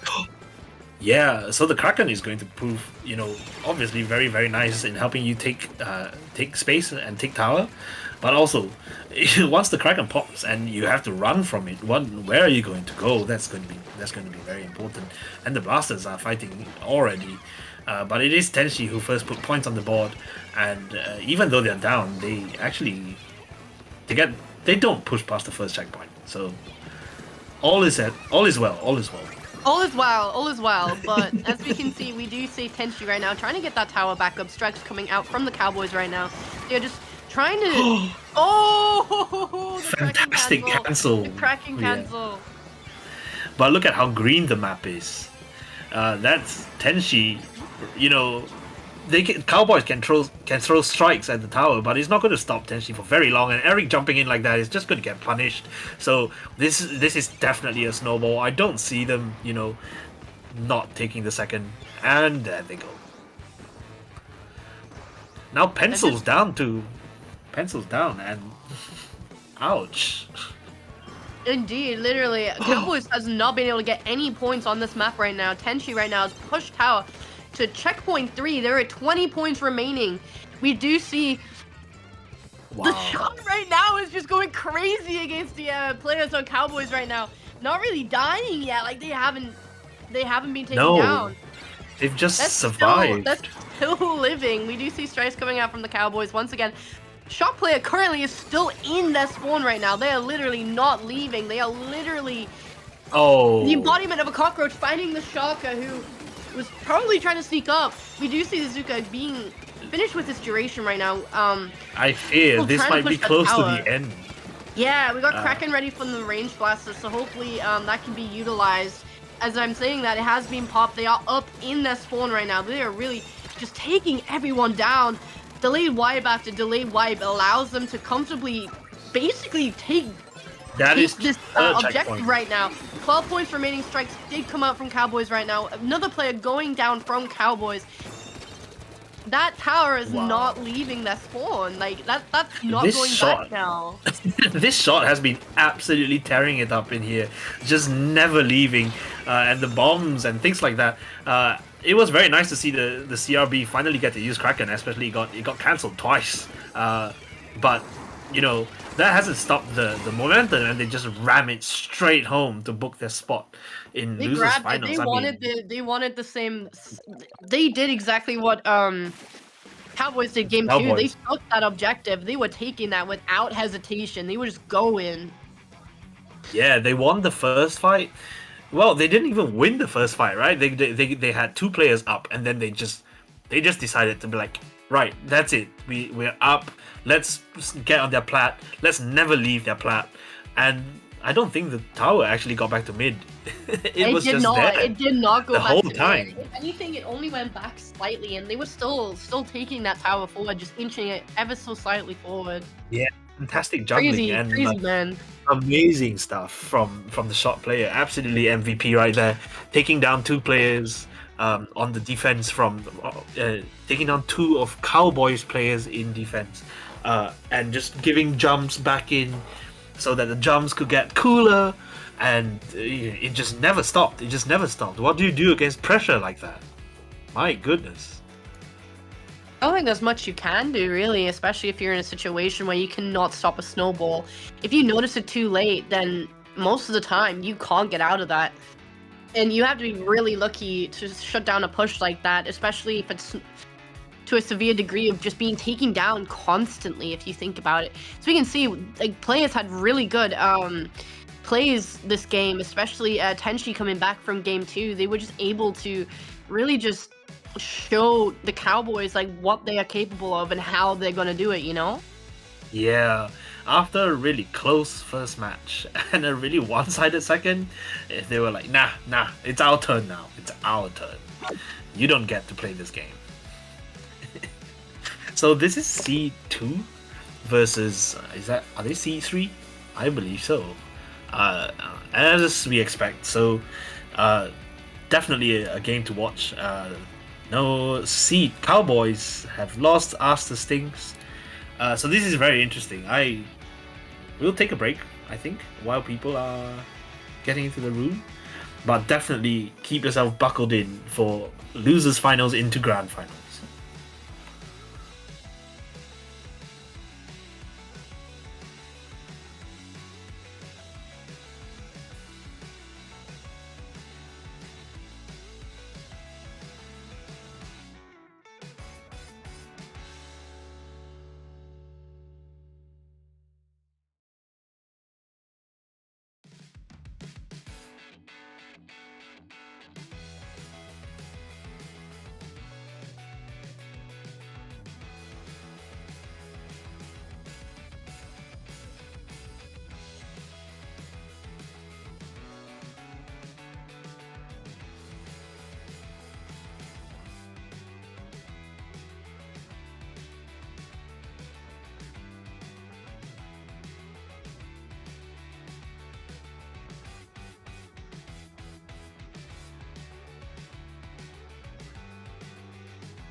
Hi everyone, welcome back for losers finals. We have ASC Tenshi, which we've seen, and Aster Sting. So this is Seed 4 versus Seed 2.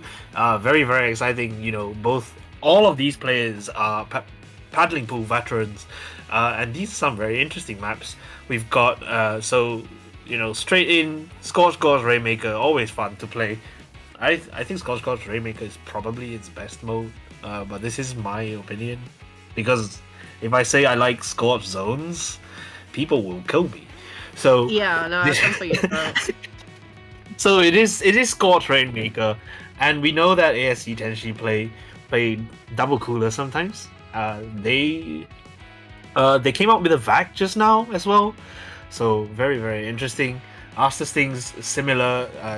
They have very very good charger players, and just incredible. I'm really excited to watch that Zipcaster around Scorch Gorge because that is such a threat in this map. The players are all in, and we are going straight into game 1 of losers finals. Well, hopefully, if nothing happens to the room. If nothing happens to the room, yeah, that's also a very important factor, Yeah, they ran away with one game just now. They did run away with one game just now, so this will be interesting. I hope that is a really long load time. Uh-oh. Is that double strikes I see? It is double shot. Zuka. Double Zuka. Oh my lord! In 2025, that's gonna Double be fun. Zuka in 2025. Yeah. Real. Real. I really want to see what happens here because you can see the Spatana going straight in already, and the first players will start going down. So this is going to be fun. 3v3 in mid, always interesting. 2v2 left, and it is Tenshi who comes up with the first advantage. That is a delayed wipe on the side of Aster Stings. Really lovely Zuka there too. Have a lot of good stuff going on right here. It's quite good. We do see Alwo right here, just supporting their teammates right now. Oh Just my lord. going in and getting the kills right now. They are literally going in without much of a care right now. The Rainmaker currently getting pushed to 27. They lost the Rainmaker, but they are still up in terms of advantage. Well, not really anymore. 2 people down right now. Yeah, on but the side of 27. 27 21 often 21. is a 21 is a game-winning 21, push yeah, at the best of times, and my Rainmaker up a goodness. little bit more. Wait, that's a shark. They missed it. They missed one player there. See? Oh my goodness. And the jumps in, there was a shark from Tenshi, and they are being really, really cheeky here. They didn't check their behind them. And that allows Tenshi to continue being an absolute nuisance on this side of the map. Owl running in, my goodness. They're really just denying the Rainmaker holder right now of actually getting themselves out of spawn. But as we do see here, they do drop into the no Rainmaker zone and do get taken out. Players, two players are down currently on Aster Stings right now. They do, Tenshi has the Rainmaker once again. They are still getting themselves up in and personal into the spawn right now. We do see the Zuka right there, just trying to see if they could get anyone from a distance. Unfortunately, does miss people. Silva going down to the Rainmaker shot. We do see players right now trying to really circle their way around, seeing if they can take out the Rainmaker holder right now. They do. Rainmaker this is really interesting down. though. This is interesting. such a they look like they've practiced this. You see, the just cycling those Zukas perfectly, always having one ready almost all the time. It's such pressure, and obviously we've seen Owl be able to just run in and get 2 or 3 picks like that.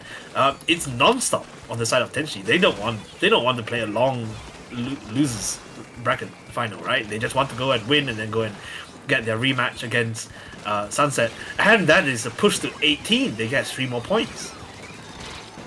There is a lot of stuff going on right here. We do my lord. see them just going with that Rainmaker right there. Unfortunately, Typo does go down because of it. We do see that Aster Stings right now is just trying to find people. Look, he was just shocking. Unfortunately, does go down. But I'm curious how long they were actually there before they got found. We do see, Tenshi, as a team right now, unfortunately, is getting caught with their sharks right now. We do see they're finally a lot actually of players checking. going down right now. The Crab Tank just trying to find people. Unfortunately, I don't think they killed anyone.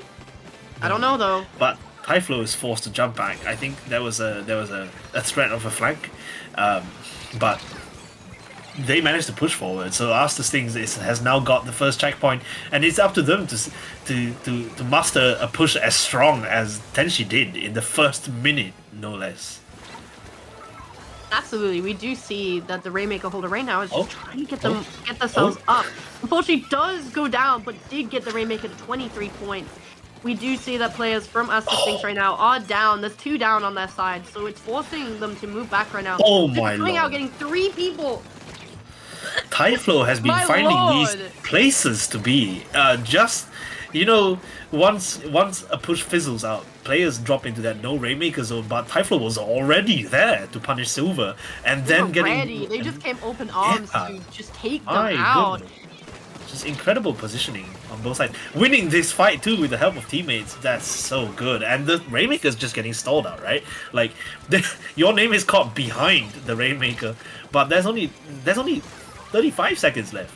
There's no time for Aster Stings to actually just... You have to grab the Rainmaker and you have to go. You have to go. You have to start winning your fights.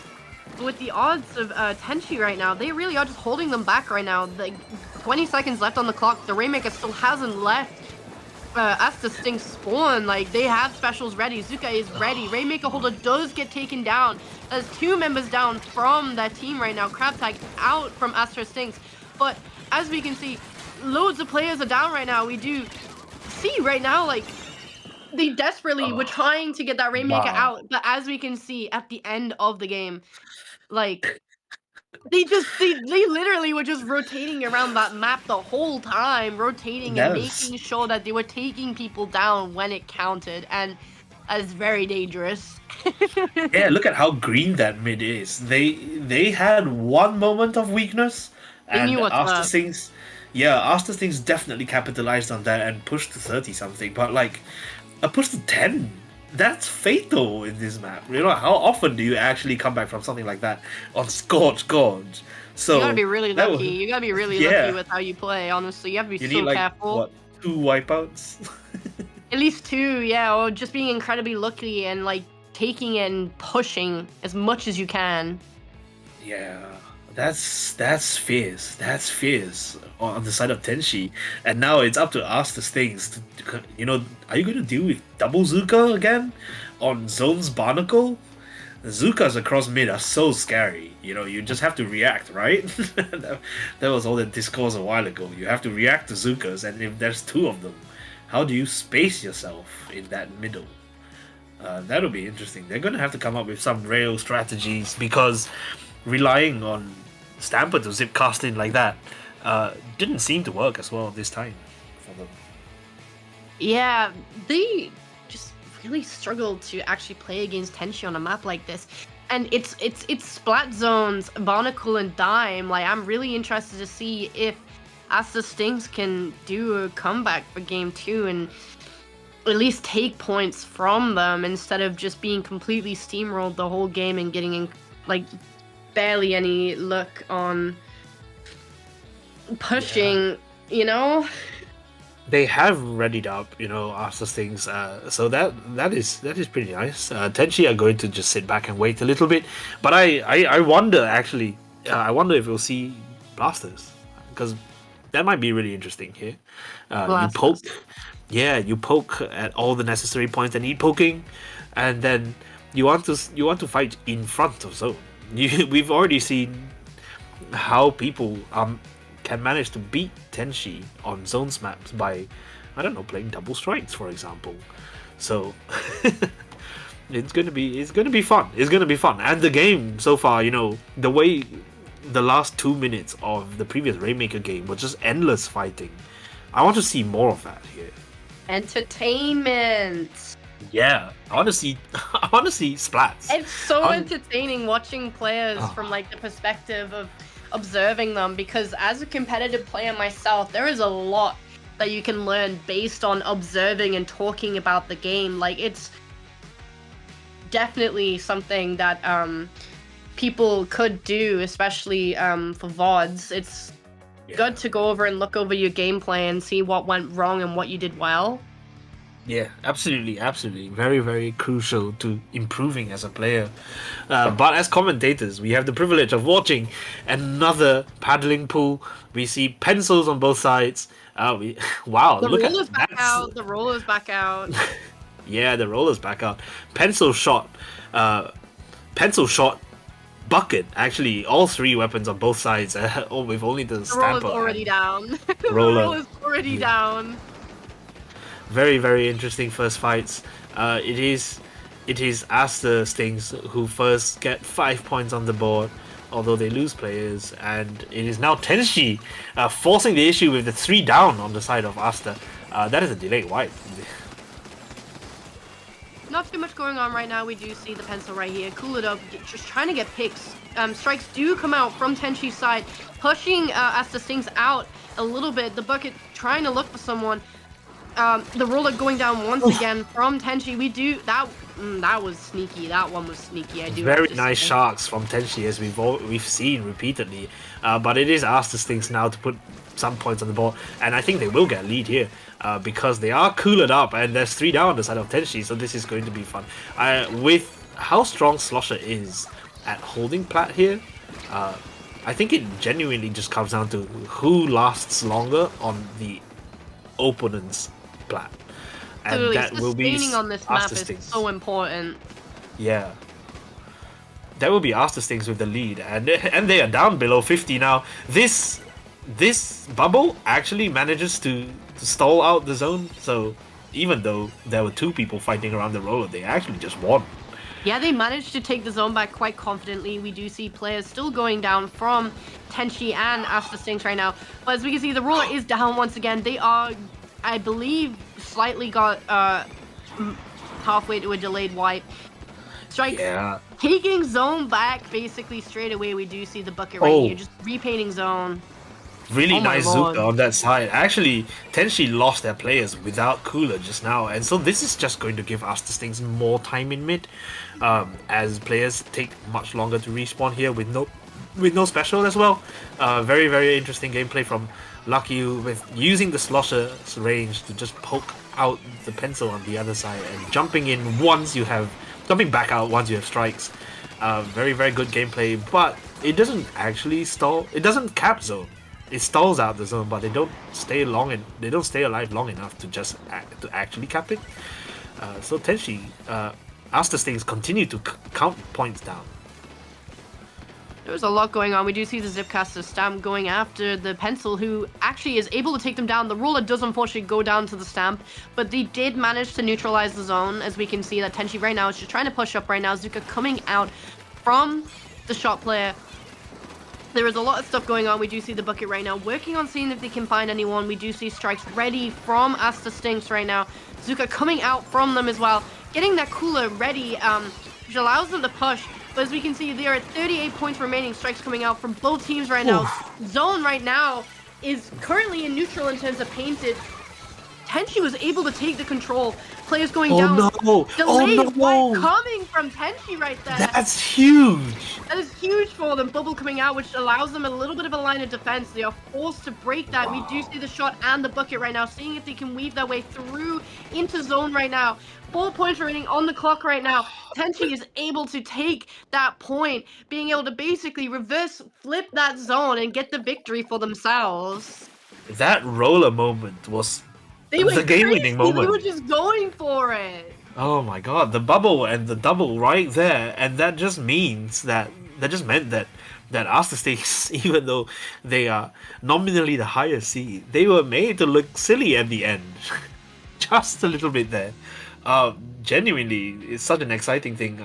The strikes came out at the same time, and the difference was that the roller just said, "Nah, you're not coming back in." You're not And allowed. Tenshi won. Nah, you guys are denied. Like you're banned. You're banned from the zone. There we go. We see in the replay.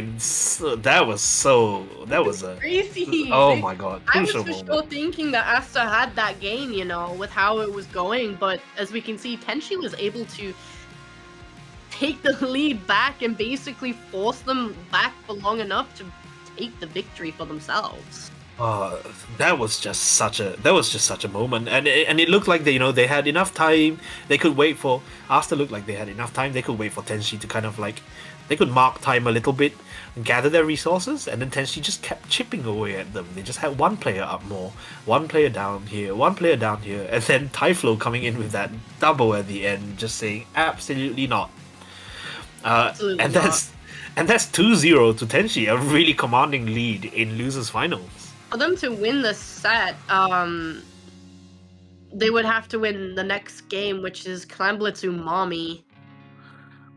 Yeah, and they have Umami, a bubble. Clan Blitz, definitely the game consists of playing under either your own basket or at the enemy's basket. Mid isn't really used on this map, if you think about it. The most open No, space that you absolutely, have yeah. is under the basket.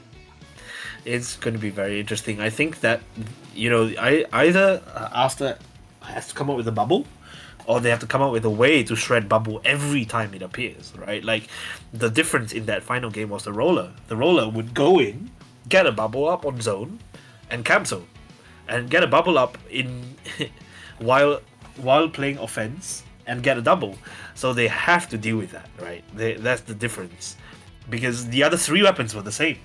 It was roller versus stamper in the end.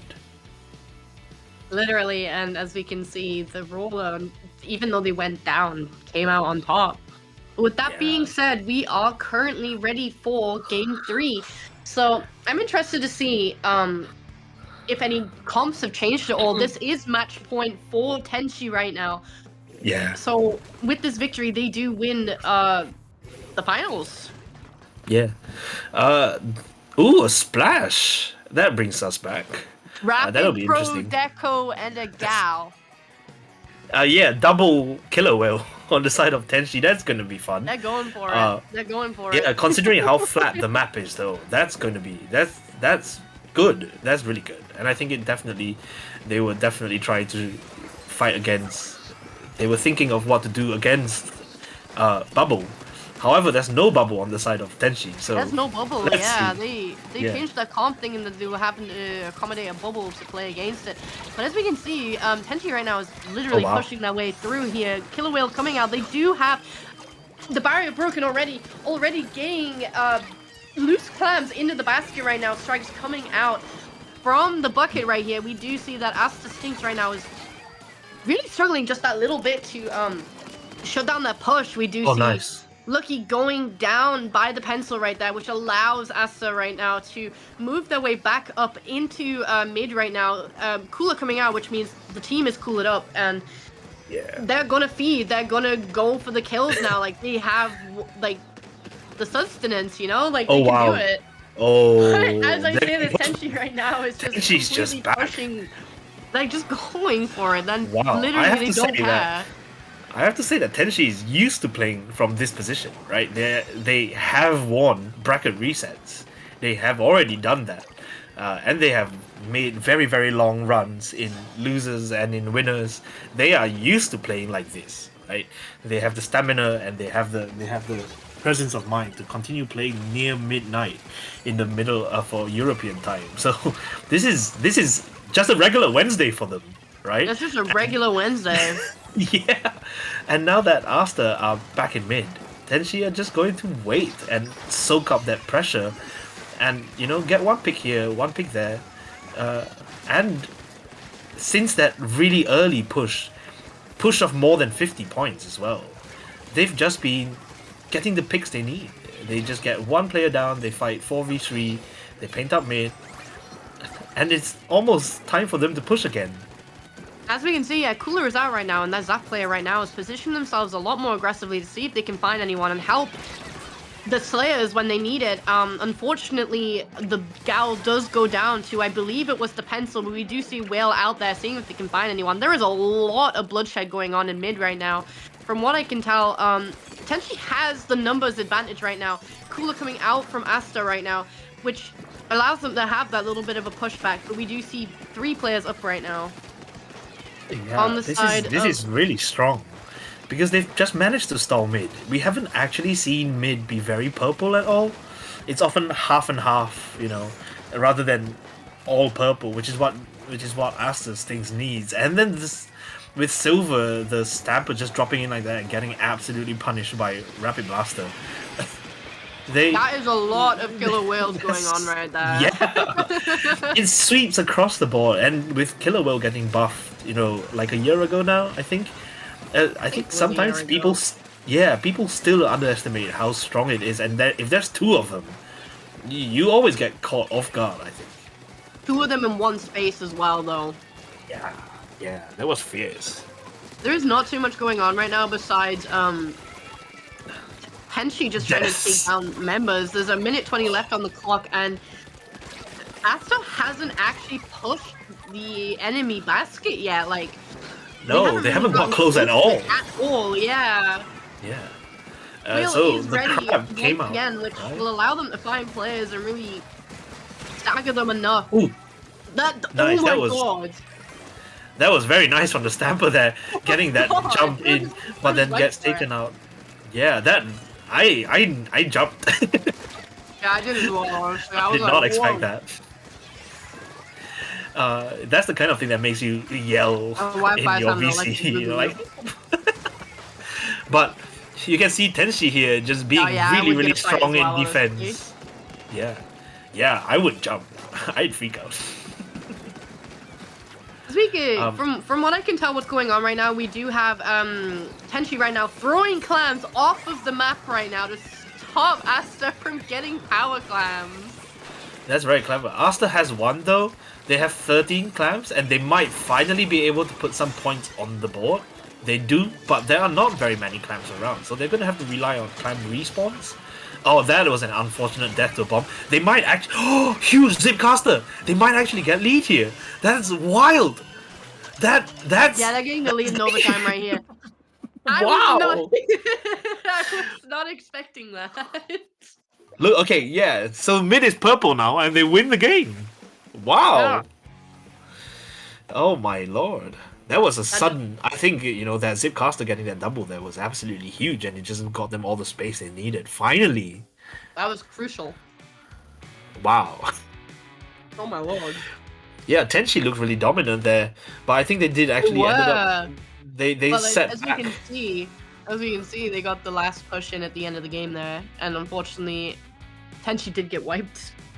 Yeah, they denied Tenshi that 3-0 straight sweep. So well, it's still game 4 actually. yeah, it is still match point.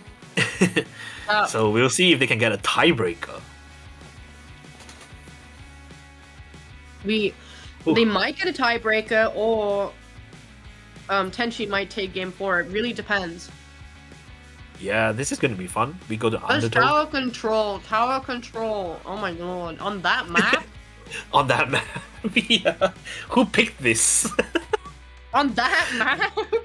Yeah, do you think they have a plan for it? Like Tenshi, you know, that double Zuka on this map is pretty strong as well. I think double Zuka could work, but Yeah.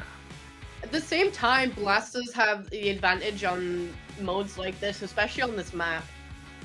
Yeah, double well would be unbearable here. Double whale will be a literal pain in the backside. We're actually loading straight in, so we get to see We're very going soon. for it, guys. We're literally going for it. We are literally going to Wow. see what our predictions are. I am really interested to see how different the comps are from Game 3. They are keeping the blaster. They are keeping The at least blaster's one nice. whale. Same comp on the side of Astus Things. So that Zipcaster might actually prove to be the difference at the end again. Interesting. Yeah. I'm looking forward to this. I just want them to fight it out. Interesting. Yo, this is awesome. And that's such a fast cooler. That was 12 seconds. My god. And the Slushers just going in and taking lives. That's 3 down on the side of Tenshi. Already? Astus Things is not dealing with this. They're like, we had to fight so hard that previous game. Have to I don't want win, to fight bro. as hard. I just want to win. They just want to win. They're taking it. They might force the tiebreaker, you know? Yeah. With how strong this Blaster's doing as well. Blaster's just going in. Knows all the right angles. Knows exactly where to poke. And Geometry. Yeah. It is, however, Tenshi's turn to push. So, you know, this checkpoint doesn't really mean they're anything. slowly chipping points off of the clock right now. They are going to take the lead. as evident, and we do see players from Tenchi right now just trying to get into Asta's spawn right now. Killer Whale coming out, but unfortunately does get taken Only down. one killer whale. Yeah, only 2, not 5.1. But they do get second checkpoint. They're still pushing though. They still have someone on that tower right now. Yeah. Pushing it 232, which is basically at that final checkpoint. Once they get that final checkpoint, it'll be very crucial for Asta to stop that push. We do see Crab coming out in mid right now from the splash. But Tenchi still has that tower right there. They still have that dominant hold. The bucket Crab gets bullied. Asta is still alive back here. But No. taken down. Oh no, this looks bad. With Alvo, with the shot player just going in and taking lives. They're just doing it. They're just doing their job, you know. It is so smooth too. There's zero hesitation. You know, they get one player up, and the whole team just pulls forward. They're literally just locked in. They're in the waiting. zone. Yeah. And absolutely, even they just put people on the tower, and it's reset to normal. Ooh, it's reset to neutral, but then Asta just goes 3 down like this. So it's time for Tenchi to push again. Absolute light work. Yeah, just so fast. Look at how these players are moving, and Typhlo is just getting a little bit stuck there and jumping out instantly. It's just so smooth. These players have worked together as a team for so long. They've played countless paddling pools, and I think the experience really shows here.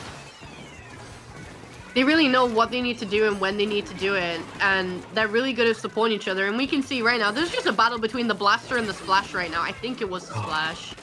Yeah, the Splash gets caught out in mid, and unfortunately goes down in the 2v1.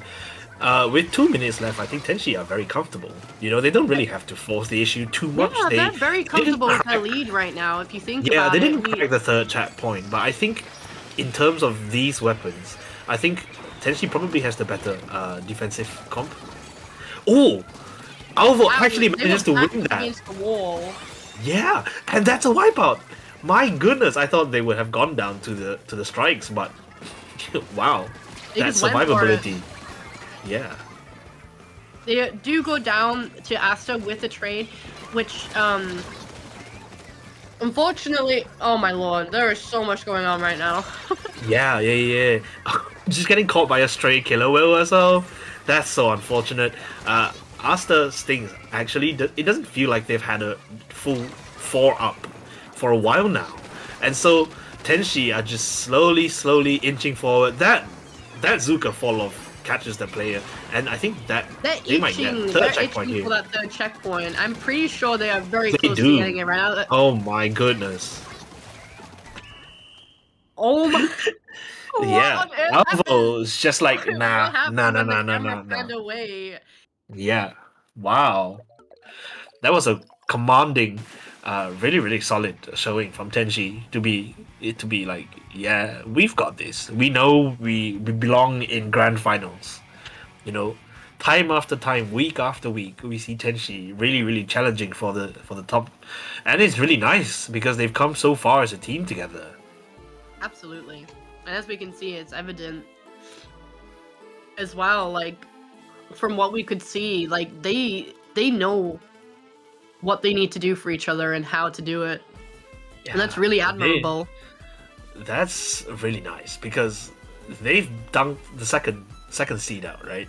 And now they find themselves in grand finals again, and they are comfortable. They've won it from here. They're riding the wave of momentum and adrenaline right now. Yeah. They want to win this thing. And if we're lucky, we get 10 games of Splatoon.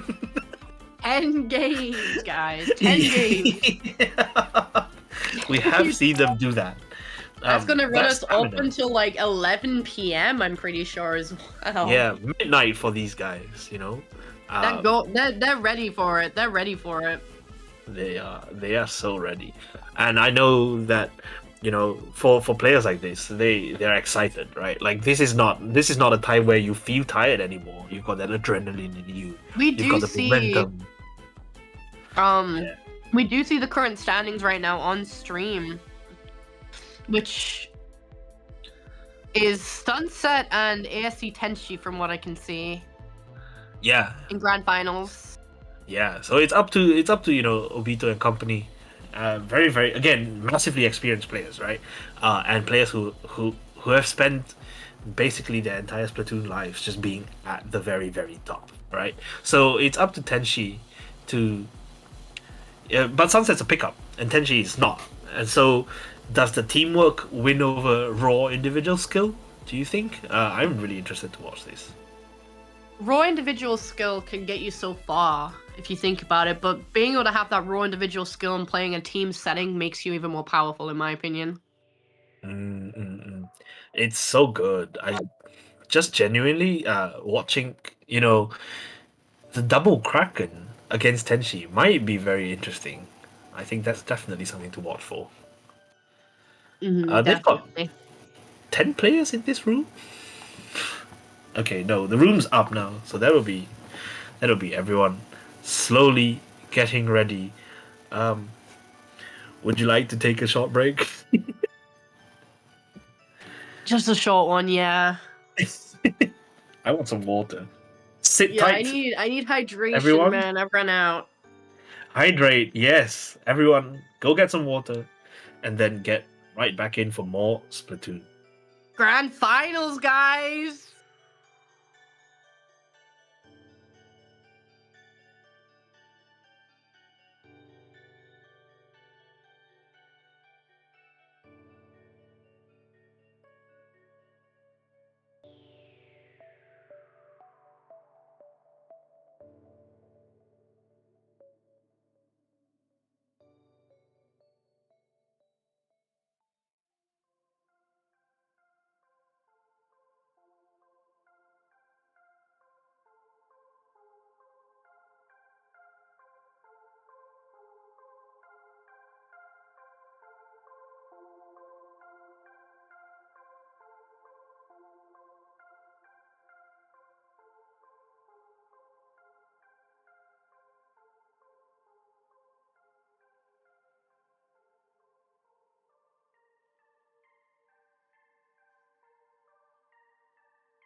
everyone, and welcome back to Paddling Pool.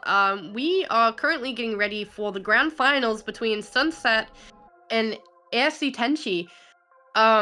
They moved up from the losers bracket from winning the last set. If they win this set, there will be a bracket reset, which means another 5 matches will be played. So there could be a total of many matches being played tonight. Yeah, but look at the map list, right? They've just won on this exact same map mode. Yeah, exactly. They are going. Are you eating Jaffa cakes? That's I'm what actually you. eating tortellini. That's wild. But they have their methods. They have their method of winning under tower control. Did Sunset watch the previous set? Do you think? Will they know might what have. Tenchi is up to do? Yeah, right. They could have been watching and been like, "All right, this is game 1 again. We know what to do against them right now." And certainly, I don't think Sunset will want to play, 5 games plus another set. Yeah, but with So- that being said, we are loading into game 1. We are probably gonna see an E-leader. Yeah. Oh, there we it go. is. Elite brush. Elite, and then that's only one Kraken instead of 2. This is a regular Elite. And I think that's good because then that wave breaker, yeah, it's not a super special, but it will help. It will help Sunset kind of just keep track of where the shooters on Tenchi are. That's really important. Yeah, exactly. Like those ink mines can probably stop a lot of shockers. But with that being said, 2 people do go down to the Zuka right there. Brutally punished by the E-leader right there. But from what I can tell, the Gal player from Sunset right now isn't moving. They're just standing there. Yeah. Well, they seem to be playing this. They are still playing though. That's the thing. Yeah. Maybe they're. Oh.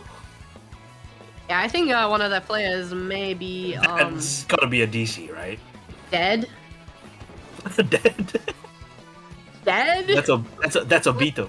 That's a minute, and they haven't moved. And I wonder if Tenchi just going to have to take advantage of this, right? They're still playing, and they're still trying to fight their own right now. We're still moving back to this player. I think That's so funny. The Gal player.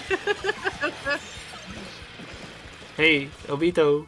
Tenchi on. at 0.2 right now, as we If you're Tenchi, you want to push the score below 30. Yeah, he is. So There he is. Bro, There he is. I saw it. No! Wait, that's wild. Is that a replay? Are we getting a replay? Ah, it's a replay. Okay. Controller issue. That's what it is. Okay.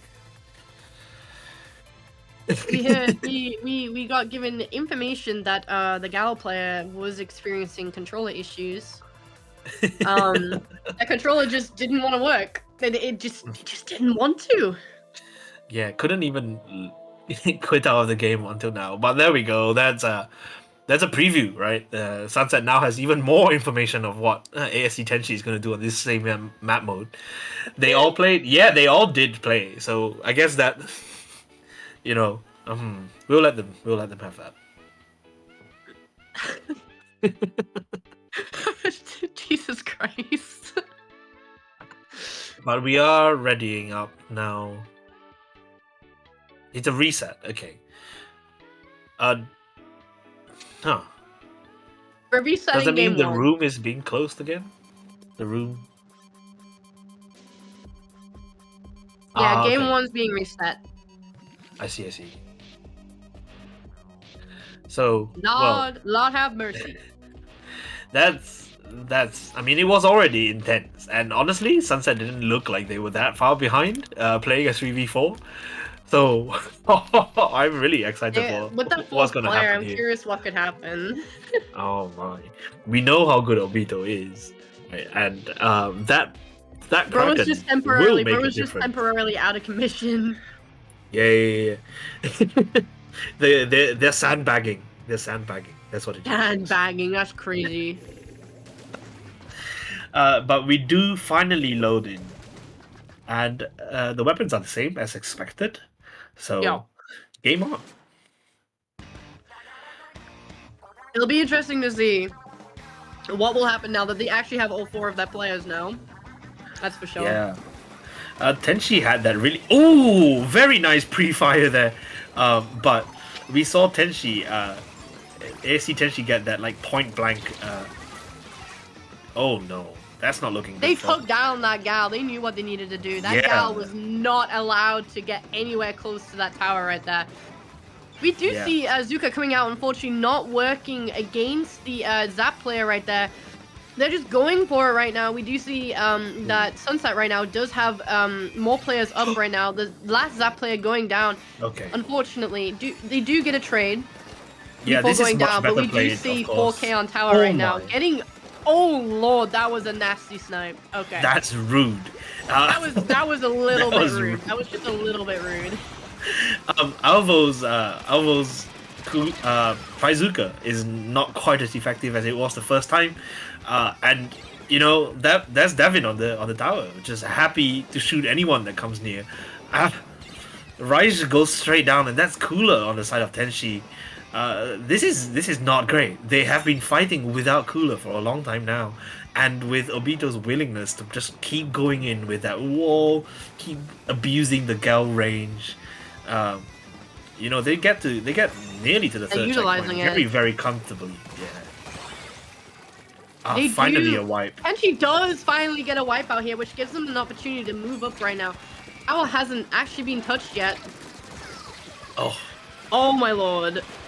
That was so close. That fight was crucial. That was like the fight between heights actually. We do see the Zap player going down from Sunset right now. Tenchi right now fighting for tower, seeing if they can actually get it pushed forward. We do see the Zap player shocking once again, trying to get themselves back into spawn.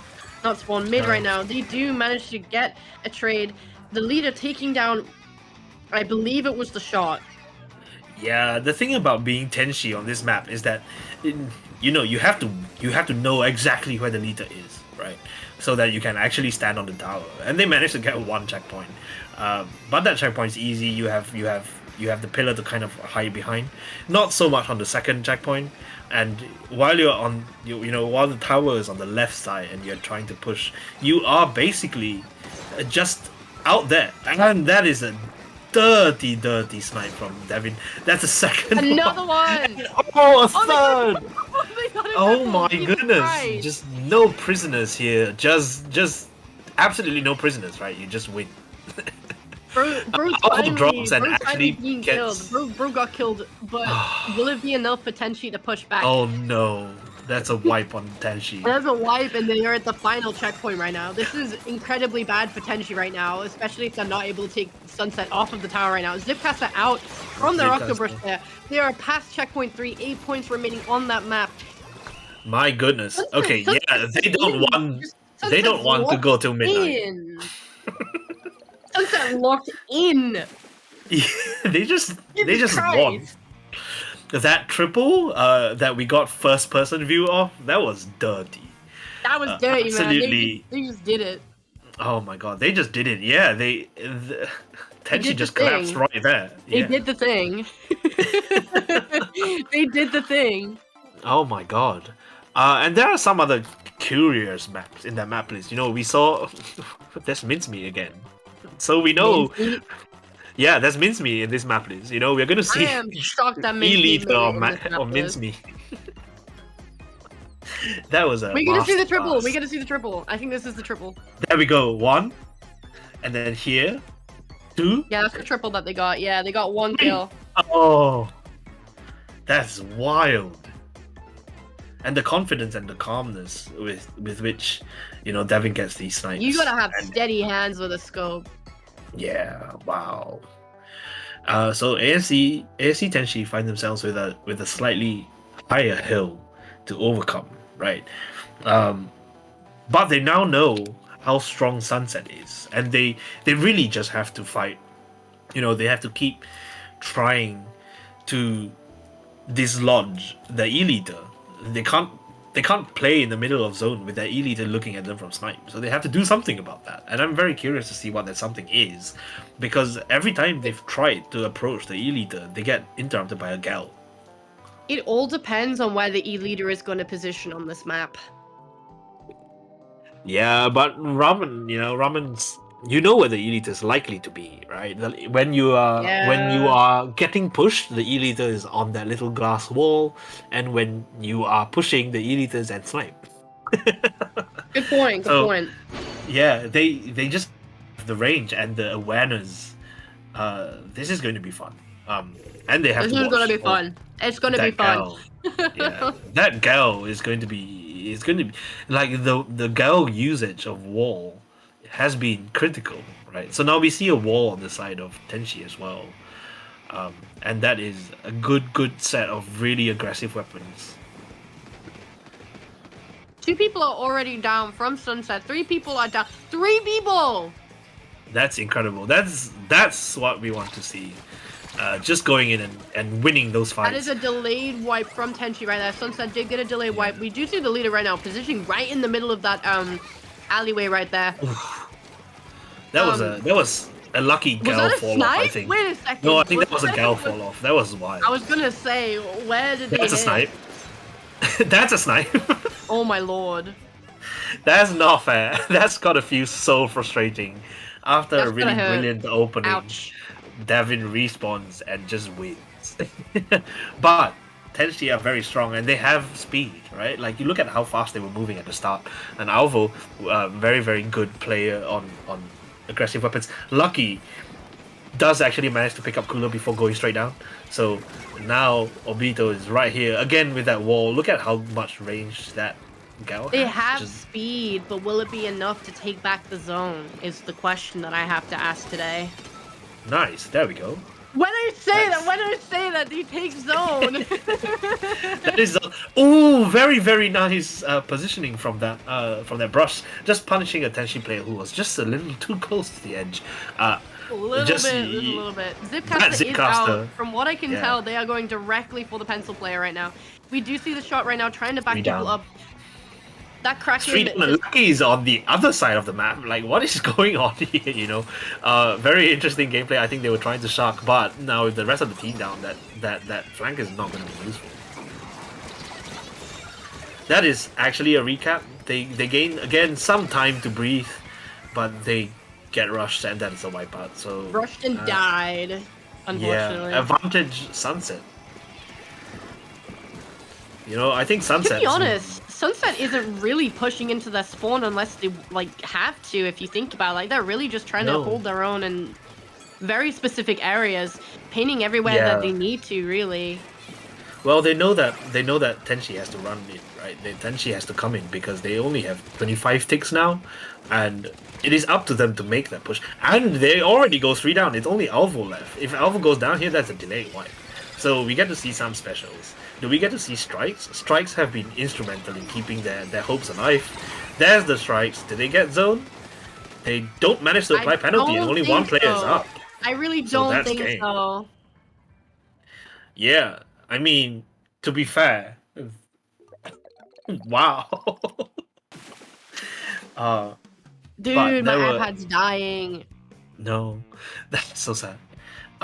There was a glimmer of hope for Tenchi at the start, and if they can play like this, they will manage to. They did actually manage to overwhelm One sec. Sunset for a while. So, we go into game 3. We go to. This is mincemeat. Oh my lord. So, Sunset has a very good chance of winning paddling pool on mincemeat. That's nasty. That's nasty.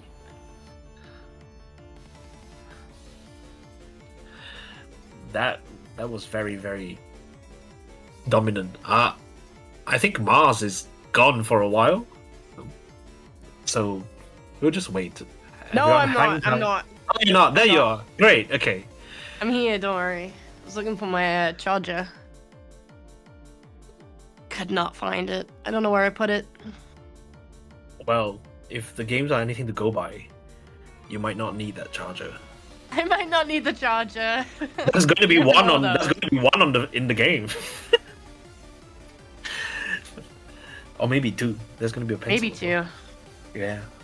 Oh my. Mincemeat Rainmaker though. Yeah, that's a wild map mode. That's so dirty. Oh my god. Yeah.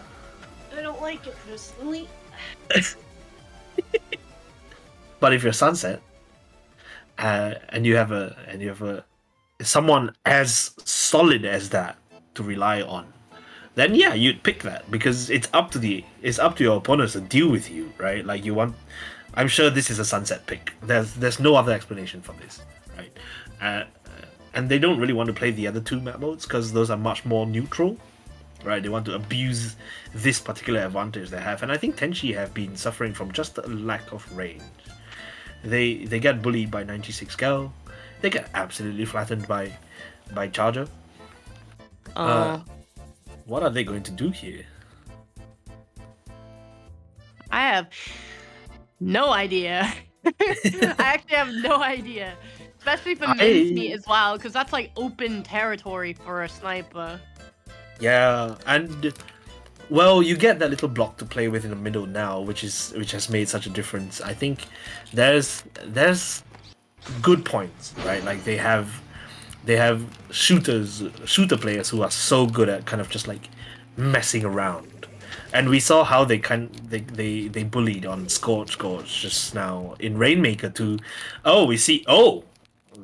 That's a wild. It's an interesting pick. Is that Vac Rapid? Vac Rapid, yeah. Vac Rapid, there we go. That's gonna be fun. They also have Mist as well. They have Mist. Yeah. Oh my lord, what was that snipe? We hand over to 4K and immediately they get in that snipe. Yeah, there's also double Kraken on the side. So I don't know if the Vac is going to make that much of a difference. But we have seen double Kraken a lot from Sunset. Yeah, but we do see that Sunset right now has the Rainmaker. They are taking people down as they pursue towards that right-hand checkpoint and is able to take it very comfortably. Yeah. Tenchi is down 2 members. Yeah, Devin had the presence of mind to turn around. There was a flank and just absolutely dealing with that with the Rainmaker in a very cheeky fashion, killing someone who's just about to drop over the truck. But now ASC Tenchi buys some time. They've got some breathing room. They've got a little bit of mid control. They want to start getting those specials on. Very, very nice booyah bombs. using the visual mess to avoid that Kraken. But again, Lord. that is a snipe, and that. 4K really is just working on supporting their teammates, taking the snipes when it's necessary. But also, like, Sunset is just very good at taking care of Tenchi's team members. I think that pro just got tap-shotted.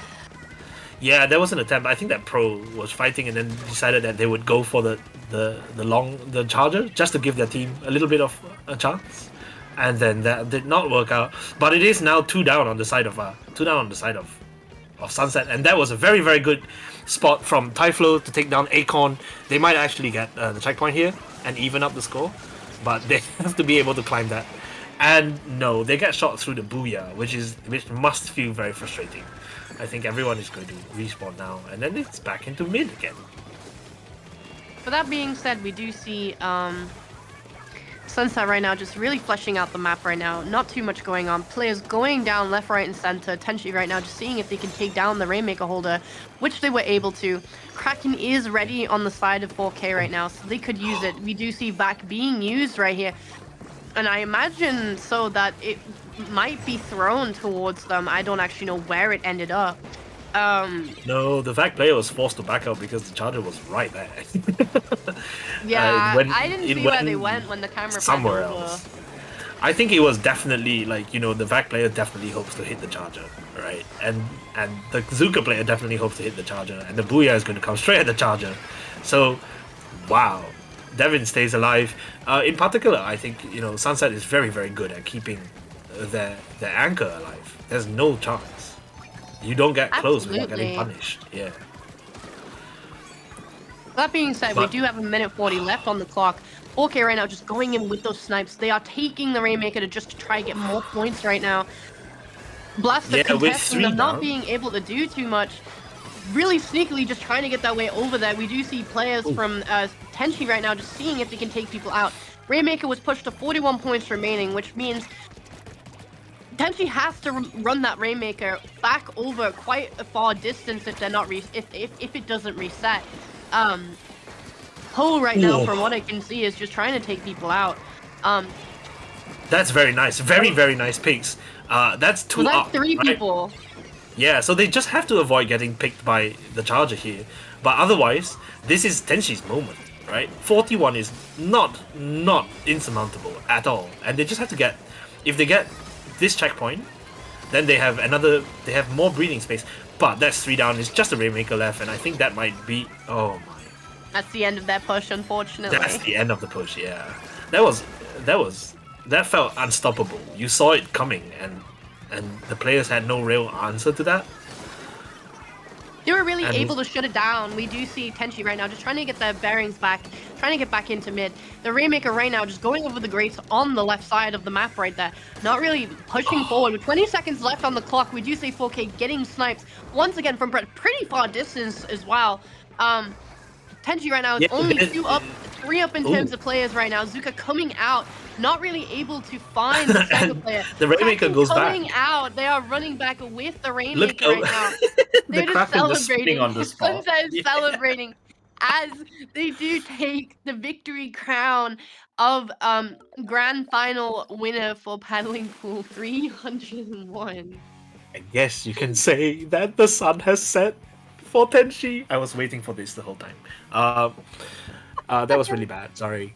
But that is such a dominant force, dominant showing from Devin. Absolutely, just I mean some of these shots look like they came out of nowhere, you know, and it must be so frustrating, right? Like once you build up enough force, enough momentum for a little bit of a push, and then 3 of your teammates go down, and you get shot through a booyah like in the replay. I mean that's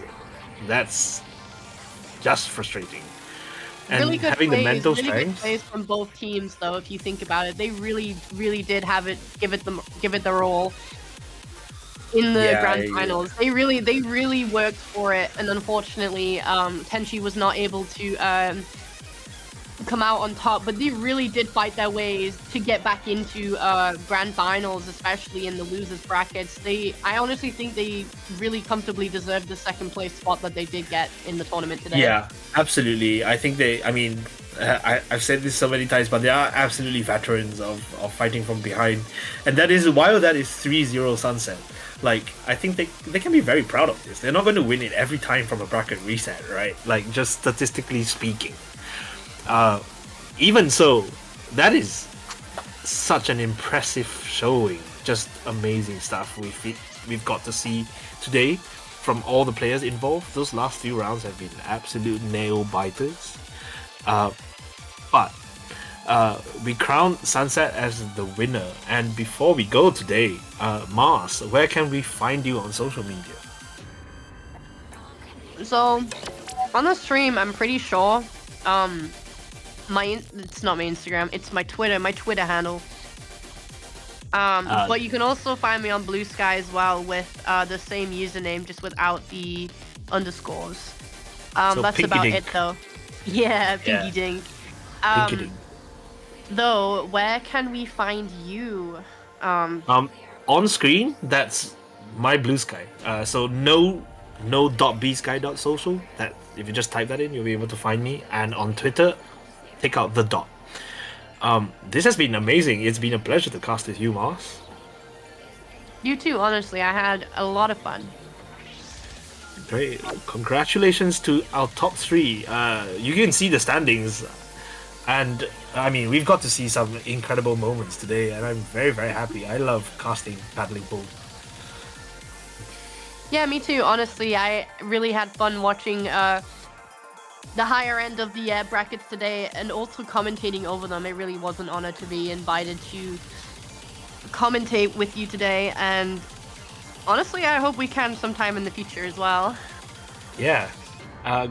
So good night, everyone. It's been a long evening. Hydrate and take care. Sayonara!